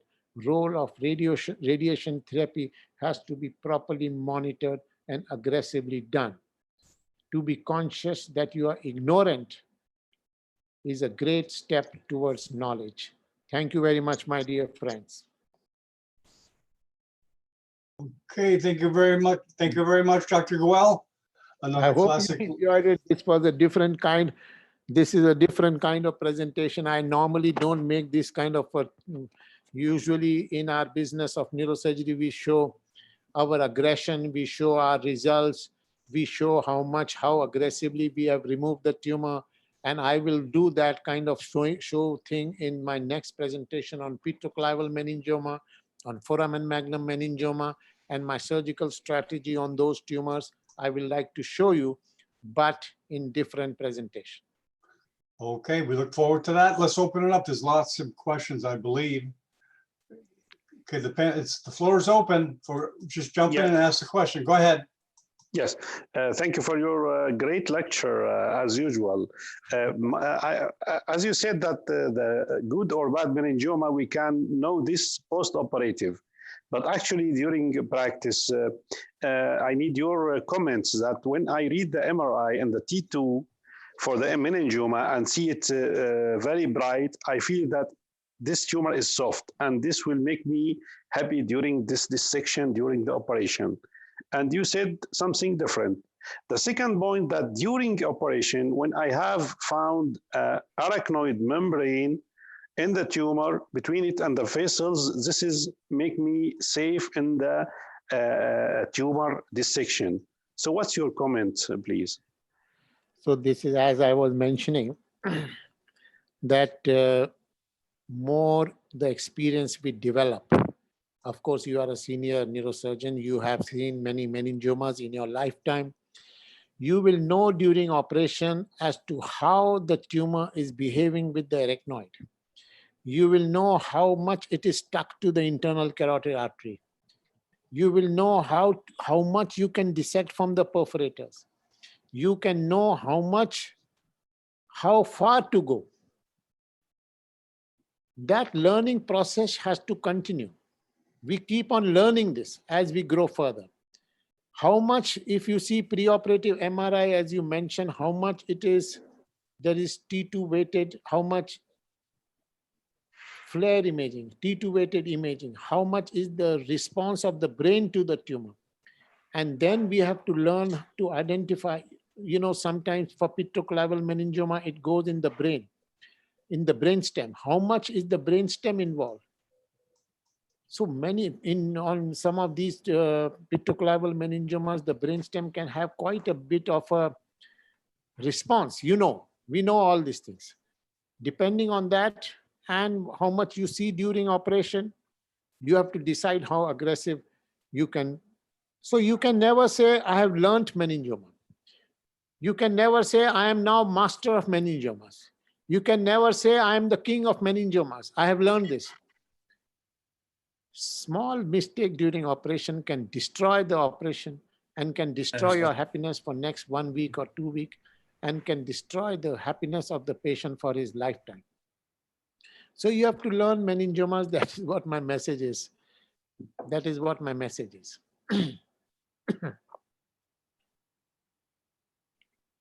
Thank you.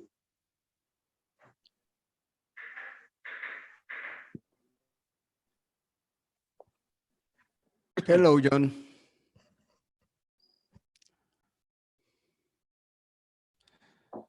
Hello, John. Yes, Victor, yes. Yes, just 2 words for this lecture. Excellent, impressive lecture. Thank you so much. Thank you, Victor. So nice of you. We all know your beautiful work. I know you personally for such a long time. And Mexico, I have been, you will be happy to know that I'm an honorary neurologist of Mexican neurosurgery. So I have good relationship with Mexico for a long time.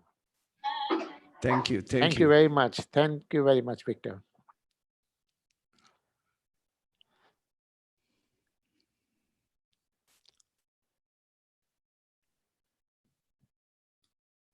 Hello. Yes, any other question? Yeah.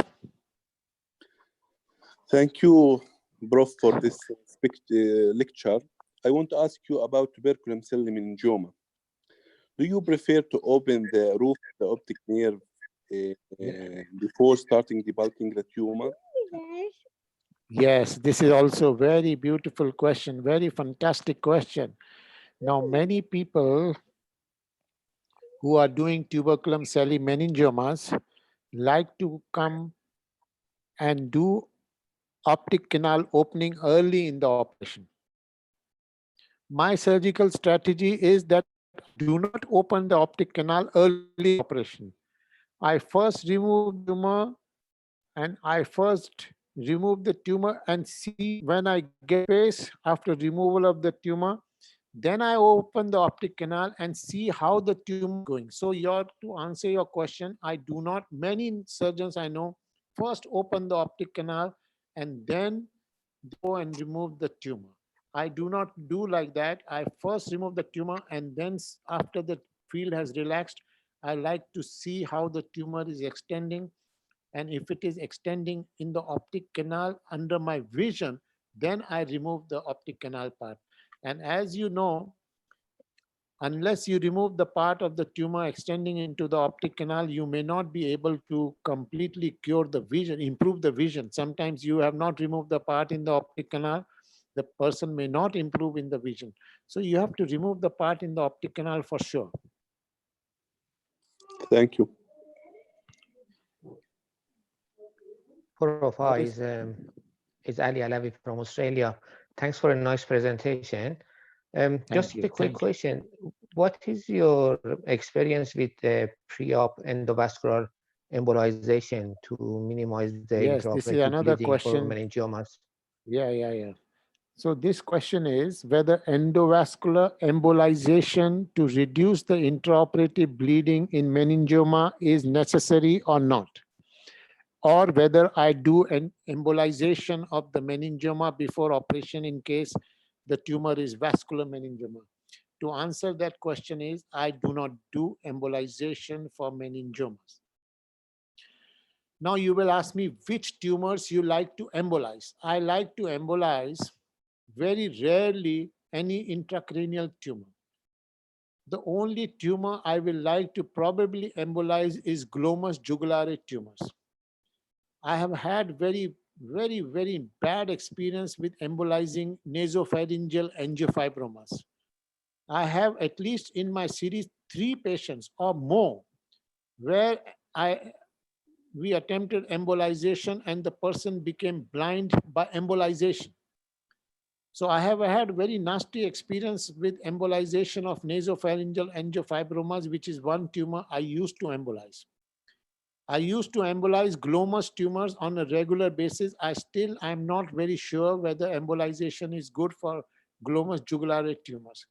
But for meningiomas, certainly, I never will recommend and never do preoperative embolization to answer your question. Okay, thank you. Thank you.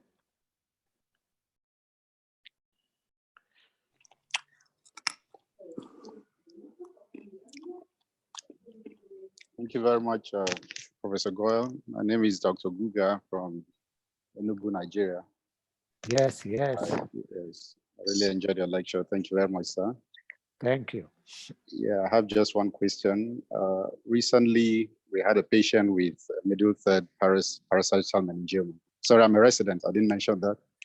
Parasital meningioma, middle third, that was resected with a little cuff left on the parasital sinus. But the histology said transitional meningioma, which is grade 2 WHO. And within 4 months of the surgery, the patient had a recurrence. Yes. It was really huge, almost bigger than initial tumor. So my question is, what has been your experience with regard to the latency between excision and recurrence? What have been like your shortest intervals between excision and recurrence? As I mentioned to you, parasagittal meningiomas all parasagittal meningiomas are different. Histologically different, radiologically different. Some meningiomas may go into the superior parietal sinus. Some may involve the superior parietal sinus quite aggressively. Now, my experience is when the tumor involves the superior parietal sinus, the chances of recurrence of these tumors is much higher than the tumor which does not involve the superior parietal sinus. Now the question will be whether to remove the part of the tumor that goes in the superior parietal sinus. Sometimes it is relatively easy when the tumor is soft. You can go along the tumor base and resect the part of the tumor in the superior sagittal sinus. But you can also anticipate when you suddenly remove the tumor from the superior sagittal sinus, there can be a huge bleeding, and you have to be prepared to control that bleeding. And every kind of bleeding has a different method to control in that situation. So the question is, the extent of resection matters, but the behavior, the histology, in this case of yours was a transitional meningioma, but even transitional meningiomas can recur. So your job is, the job of a neurosurgeon is at this point to resect the tumor radically, to resect the tumor aggressively, but you have no control on the recurrence rate. If it has recurred, you have to again resect this tumor if you think you can safely do it. If you cannot safely do it, you have to subject this patient to non-surgical kind of treatment, and then the radiation will come into picture. Radiation will come in the picture when your knife is not able to reach the surgical field. Thank you, Prof. Thank you. Nice to see you, young man. Thank you, sir.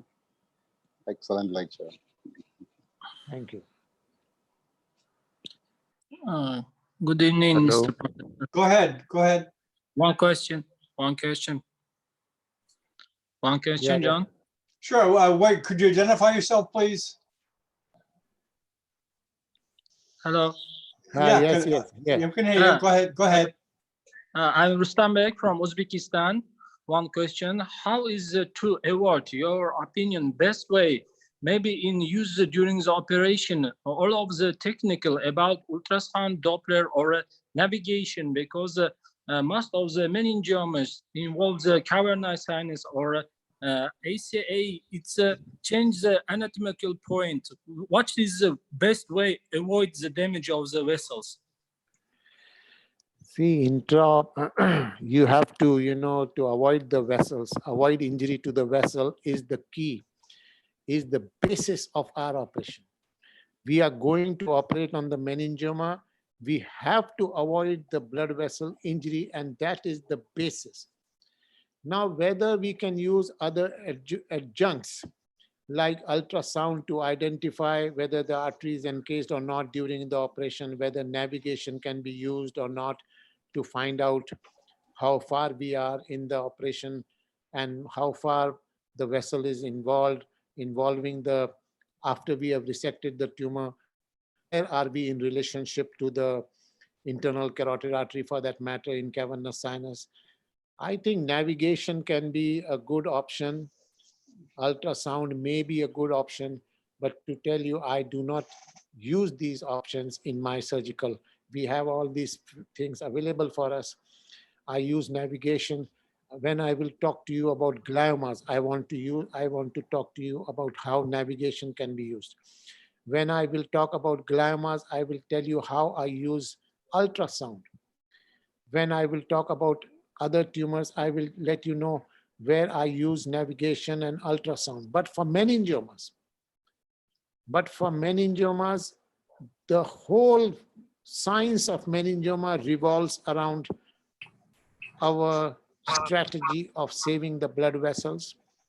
And that is the key. I do not use ultrasound and navigation when I am operating a meningioma.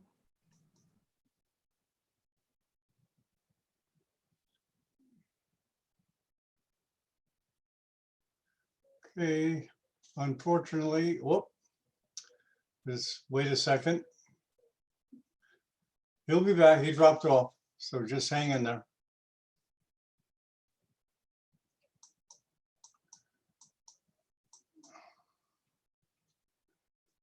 Let's see, who has a question? Apurva Prasad, correct?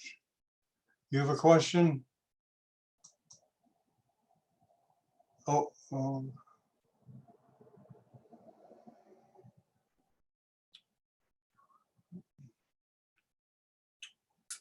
Yeah, John, I'm on the phone now. okay, go ahead. Just a minute. Sorry. Yes, John, I'm with you. Yeah, okay, let me get rid of the echo there. Hold on You have some, you're in two devices there, audio, so let me try to get off. Yes, sorry. Okay. Now you can hear better? Yeah. Can't hear it all now. I'm trying to unmute you there. You might get the echo back. I can't hear you. Okay, we can hear you now. Okay. Okay. So that was my answer to that question. Any other question? Hi. Go ahead. Go ahead. Hi, I'm Rafiq. I'm a young neurosurgeon from Algeria. Welcome. Yes. Thank you, Professor, for such a fantastic presentation. So I want to ask you, please, about big meningioma of the skull base. You, in your presentation, you said that you have to handle bleeding. So how to get to get access to the feeding artery in the basal part of the tumor without coagulating around and in the tumor? That's my question. So that is the, you know what, if you really ask me, my whole life, I've spent my whole life in controlling bleeding. Vascular tumors, cavernous sinus tumors, petroclival tumors, arteriovenous malformation. I'm not sure you were present in my presentation. I showed you some AVMs the other day. You were there? You were there in my AV? No, I didn't assist that. Sorry. So AVM, so bleeding is my life. And how to control bleeding is you have to learn, develop the art of controlling the bleeding. You have to learn the meningioma. You have to know the meningiomas. You have to know where is the feeding from the meningiomas. You have to go to the base of meningioma, but to go to the base of meningioma, you have to have space to you remove some tumor. Some tumors, you have to go right to the base of the tumor. Coagulate in the base of the tumor. Coagulation within the tumor is not such a good idea. Coagulation outside the tumor, dome of the tumor, is maybe a technical, very big mistake in the technique of the tumor resection. It is important to remove the tumor, first get space, and then coagulate the base. Do not waste too much time in intratumoral resection in most cases. I'm not saying in all cases. And preserve the dome of the tumor. As I repeatedly mentioned in my presentation, it is very important to preserve small vessels within the tumor, which are normal vessels. If you take one normal vessel, you can create big disaster in the operation. So you have to learn, my dear young friend, you have to grow, and I want to see you sometime, and I want you to come and see me in my own territories sometime in your lifetime. I hope you can come. Very good. Okay, let me unmute your effect. I'm sorry, I muted you. I had another question, please. Go ahead.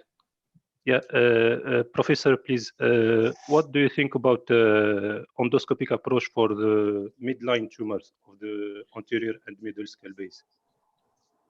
Meningioma, of course.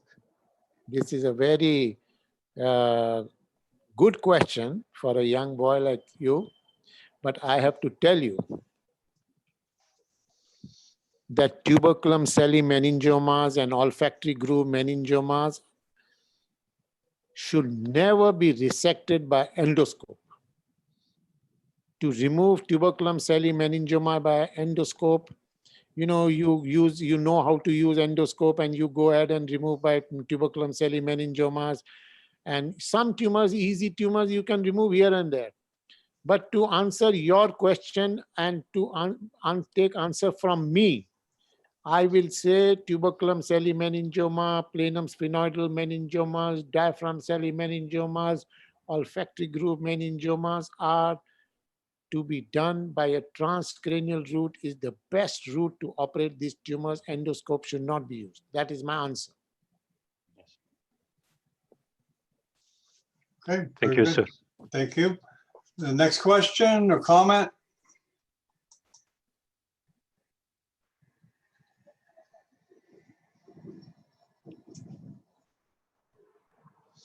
There is one, let me read this one comment, Doctor. Do you think that 3D devascularizing, the dressing, debulking can be done regardless of the size of the tumor? I'm not sure. Yes. Okay. Okay. Of course it can be done. Okay. And it should be, you have to ultimately demolish the tumor. You have to learn the art of breaking the tumor. The whole neurosurgery depends on how you handle the tumor. What is your art of demolition? How you break the tumor, how you break the bones of the tumor, how you demolish it. That is our learning process of our life. The whole life with tumor surgery depends on how we learn the art of breaking the tumor, breaking the tumor, breaking the tumor, whether you use CUSA to break the tumor, whether you break with your suction, whether you break with your tumor handling instruments. It depends on how you remove, but ultimately you have to demolish. And that art you will learn only by your experience. As you grow senior in your business of neurosurgery, you learn that art. And that each surgeon will have a different art of removing the tumor. But ultimately that tumor has to be demolished, and demolished safely, not for sake of giving a beautiful post-operative image, but for the patient, and the patient should be enjoying the operation more than the surgeon to enjoy the operation. You are doing it for the patient. Thank you very much, my dear friends. Okay. Hello, good evening, sir. This is Apur from Mumbai. Go ahead. Thank you for the stimulating lecture, sir. I have two questions, sir. I'll put the first one forward. So for tumors which have a calvarial involvement, more specifically an extracalvarial involvement, so when do you decide to put the bone flap back? And if not, how do you plan to reconstruct the bony defect? Very fantastic question, my dear. You see, this also will depend on the individual case. When the bone is grossly involved by the tumor, of course, you will have to remove that bone. And then you immediately replace some artificial material and reconstruct the calvarium immediately. There is no point in waiting for after 3 months or 6 months. You immediately make that defect, you can reconstruct. That will depend also on the extent of calvarial involvement. But if it is a smallish calvarial involvement, you drill off that calvarial involvement. I don't like to sacrifice the bone.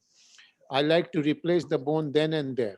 It is very rarely that I will sacrifice the bone. In my whole neurosurgery, I never like to sacrifice the bone. I never like to throw away the bone flap. You know it. Yes, sir. Or any kind of, this word decompression is not in my history of neurosurgery. This word decompressive craniectomies and all has never, maybe I will give another lecture on decompression for neurosurgery, but resection, but sacrifice of the bone flap is very rarely done in my story. Okay? Thank you, sir. So one more question. Sir, as you said that for nasopharyngeal angiomas and for maybe glomus tumors, you like to have, there is a scope for embolization in these tumors. Like the case you showed, sir, of the petroclival meningioma, which had an angiographically demonstrable vascularity under tumor blush, would the embolization make your surgery difficult or easier when we have a angiographically demonstrable blush? Whether there is a blush or not blush. For meningiomas, I do not like to do preoperative embolization. Yes. That is my way of handling vascularity. Even if it is vascular and highly vascular, if it is clearly a meningioma, I do not like to do embolization.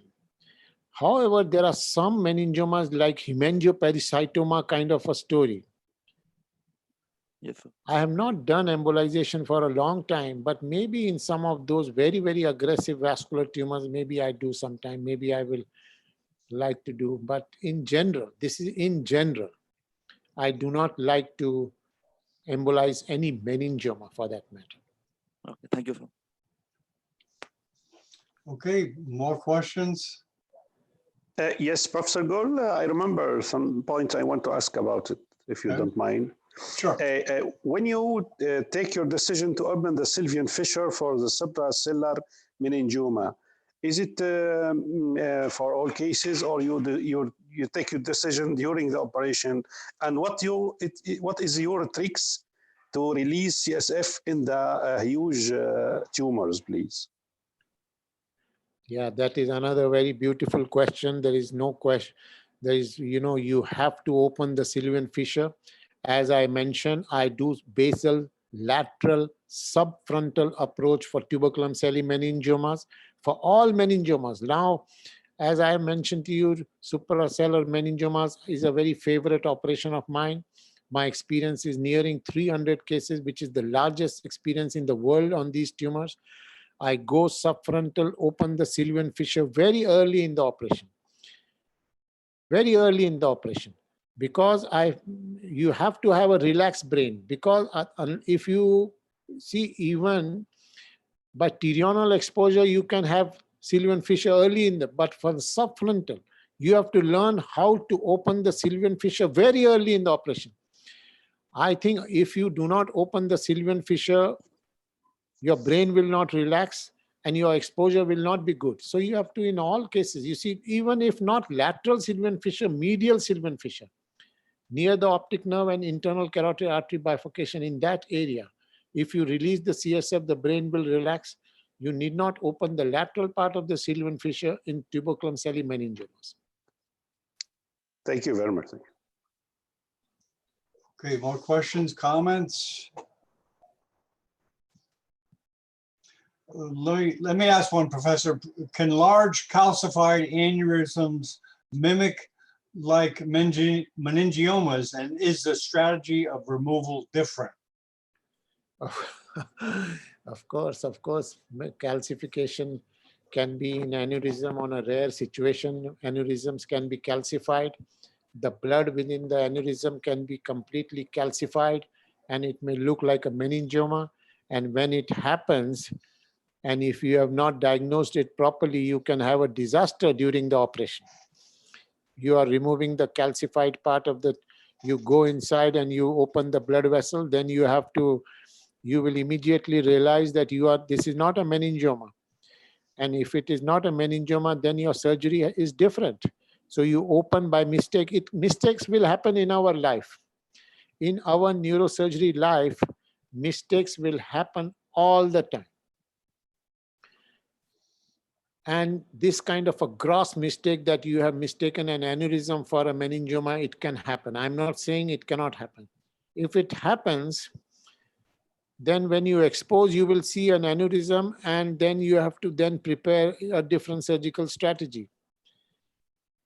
If the symptomatic presentation of a calcified aneurysm will be a different presentation.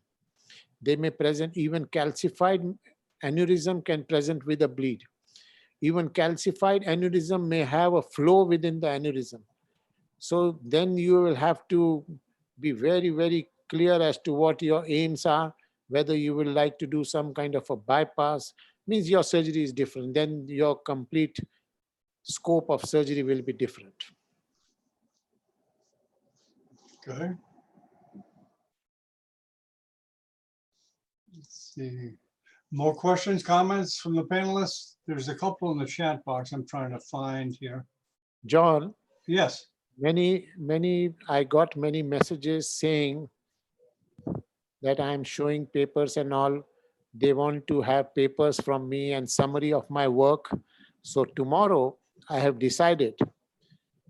You see, one is my work on cranial neurosurgery, skull-based neurosurgery. And one is my work on spinal neurosurgery, like craniovertebral junction, which I presented, and spine, cervical spine, OPLL. So tomorrow, I am going to give a summary of my cranial, my papers and my articles on cranial neurosurgery.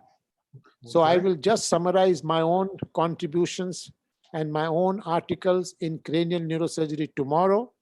And then in subsequent articles presentation, I will give my other presentations. So tomorrow you be prepared for cranial summary of my cranial work.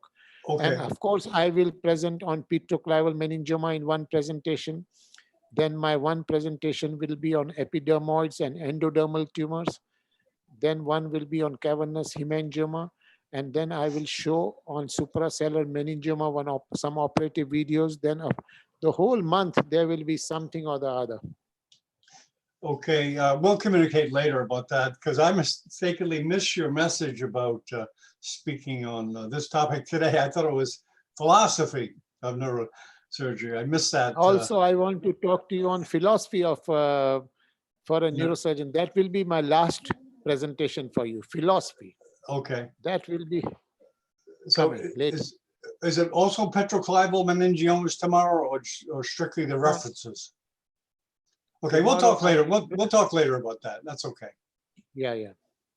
Okay, more comments, questions? I'm sure there is a couple in the chat box I'm trying to find. Let's see. Okay, did you audit those cases who became blind after embolization? Was it due to faulty embolization or something else? This is, you see, I will give you an example. Now, a young boy comes to me with a large nasopharyngeal angiofibroma. And then he disappears from me. And then he goes to some other surgical facility and they do embolization. And they do embolization, and following that embolization, the whole nasopharyngeal tumor angiofibroma is still there, and the boy becomes completely blind after operation. What will be your reaction when you see such a person? It is a devastation. You have not removed the tumor, and then I remove the tumor, and the boy never improves in vision. I have got 3 patients like this. Do you think I will still resort to embolization for nasopharyngeal angiofibromas? I will say no. Now you will ask me whether embolization was faulty or whether they have not done a good embolization. You see, I am not expert in embolization. I will not say embolization was wrong and they don't know how to do embolization, but I must tell you, we have one of the most elaborate embolization people in the whole world. And I have been working with people who are doing neuroradiology, one of the best centers for teaching neuroradiology in the whole world. And it will be very bad on my part if I say they do not know how to do embolization. But I can only tell you that embolization for nasopharyngeal angiofibromas can be a dangerous issue, and I will not do it. If you like, you please go ahead and do it. So that is my answer to your question. Okay. Next question. In that situation, you have to learn to handle bleeding. Nasopharyngeal angiofibromas are vascular tumors. Glomus tumors are vascular tumors. If you say, I don't want blood, I want a clean field and all, then nasopharyngeal angiofibromas are not tumors which we should do in that situation. It is a vascular tumor. You have to know how to handle angiofibromas. And you have to know how to demolish angiofibromas. You have to know how to do glomus tumor. If you are saying, I will like to have a bloodless field in glomus tumor, no amount of embolization will completely, I have not said I will not use embolization for glomus tumor. This is one tumor I still embolize in some cases, not in all cases. So you have to learn how to control the bleeding in that situation. Okay. Perhaps you may have answered this already, Doc, but what is your take on preoperative embolization? I think you already went through that. Yes. Okay. Let's see. Yeah, a couple of questions on embolization.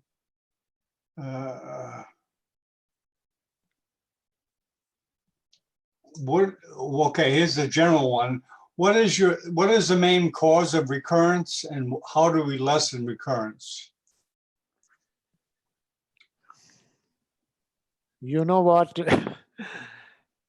The thing is, I don't know whether I put my slide, but our job is to remove the tumor safely, to remove the tumor aggressively, and then fold our hands and pray to God, and let the patient also pray to God, and wait for recurrence to happen, and wait for recurrence not to happen. I think those things only some supernatural power can help in avoiding the recurrence. Of course, the mitotic activity of the tumor, the stage of the tumor, the nature of the tumor. If it is atypical tumor, if it is aggressive tumor, then you can maybe resort to some kind of radiation treatment, some kind of adjuvant treatment. And now there are adjuvant treatment is also very heavily improving in the world of neurosurgery. That may be a useful way of treating some kind of and avoiding a recurrence.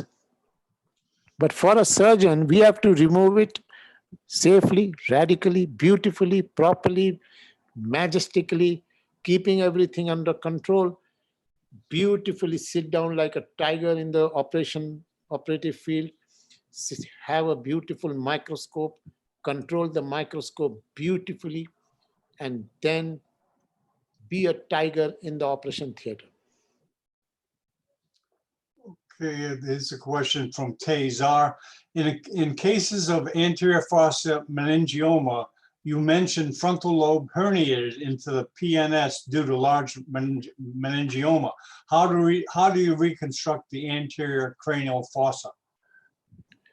Yeah, that is another very important question. When you remove the tumor, the whole anterior cranial fossa will be open, and then you have to reconstruct. So I will give you my philosophy of reconstruction. And I have to tell you that if you read my various articles, there are several articles of mine focused on reconstruction. Maybe some presentation I will give you my techniques of reconstruction. I have described at least 10 ways of vascularized pedicle reconstruction of the skull base, my technique of using pericranial flap for reconstruction, osteomyoplastic flap for reconstruction, extended facial flaps. There are at least 10 flaps of mine, and I will show you in one of my subsequent lectures. You keep a watch. As long as the corona is keeping us home, my lectures will come daily. And in one of these lectures, I will give you the techniques of reconstruction of skull base, okay? Okay, we have one here that's a good one. Please give me some tips on how to devascularize these suprasellar meningiomas early in the operation. What's that? Yeah, please give me some tips on how to devascularize suprasellar meningiomas early in the operation. Does that make sense? Yes. See, suprasellar meningiomas. First thing is you expose the area, open the sylvian fissure, make the brain relaxed. That is the first step of the operation. Second step of the operation will be to identify the optic nerve, which can sometimes be difficult. Then you identify the tumor in relationship to the optic nerve. Then my strategy is to understand the tumor, whether it is a soft tumor, whether it is a firm tumor, whether it is a vascular tumor. Then start resecting the tumor away from the optic nerve. The only way to devascularize tumor is come to the base of the tumor, coagulate the site of attachment of the tumor, coagulate the site tumor vascular attachment. Simultaneously, you remove the tumor. Simultaneously, you remove the tumor. It may be that you are operating in a bloody field, but the only thing that you should coagulate is the base of attachment of the tumor. And then you simultaneously resect and debulk the tumor. and you get space for yourself. And then you first thing in the whole business is to identify the internal carotid artery and anterior cerebral artery and the branches going towards the tumor and attached to the tumor, and save this anterior cerebral artery. So it is a matter of, inside the tumor, there is no need to coagulate. Outside the dome of the tumor is a dangerous maneuver to coagulate. The base has to be coagulated quite heavily and early in the operation to devascularize it. So that is my answer. I will show you some videos in the later part of my presentation series. Okay. Okay, doctor, I'd like to thank you for all the time you took today. And we look forward to seeing you tomorrow. Okay. Okay, John, thank you for organizing this for me. Great. And thank you all the panelists. Thank you very much. Great. Thank you. Thank you, sir. Thank you, Professor Gore. Very Bye-bye. good. Before we go, I just want to show you guys something on my part, a tool. I'm kind of marketing here. I'm just showing we have a lecture in Grand Rounds of Neurosurgery in Latin America. It's in Spanish with this gentleman's going to lecture next Thursday, Roberto Herrera. He's big on intraoperative MRI. He's going to give a lecture here next Thursday, but tomorrow he gives one in Spanish. So thank you very much, and we'll see you tomorrow. Thank you, John. Thank you. Thank you very much. Thank you so much. Thank you, sir.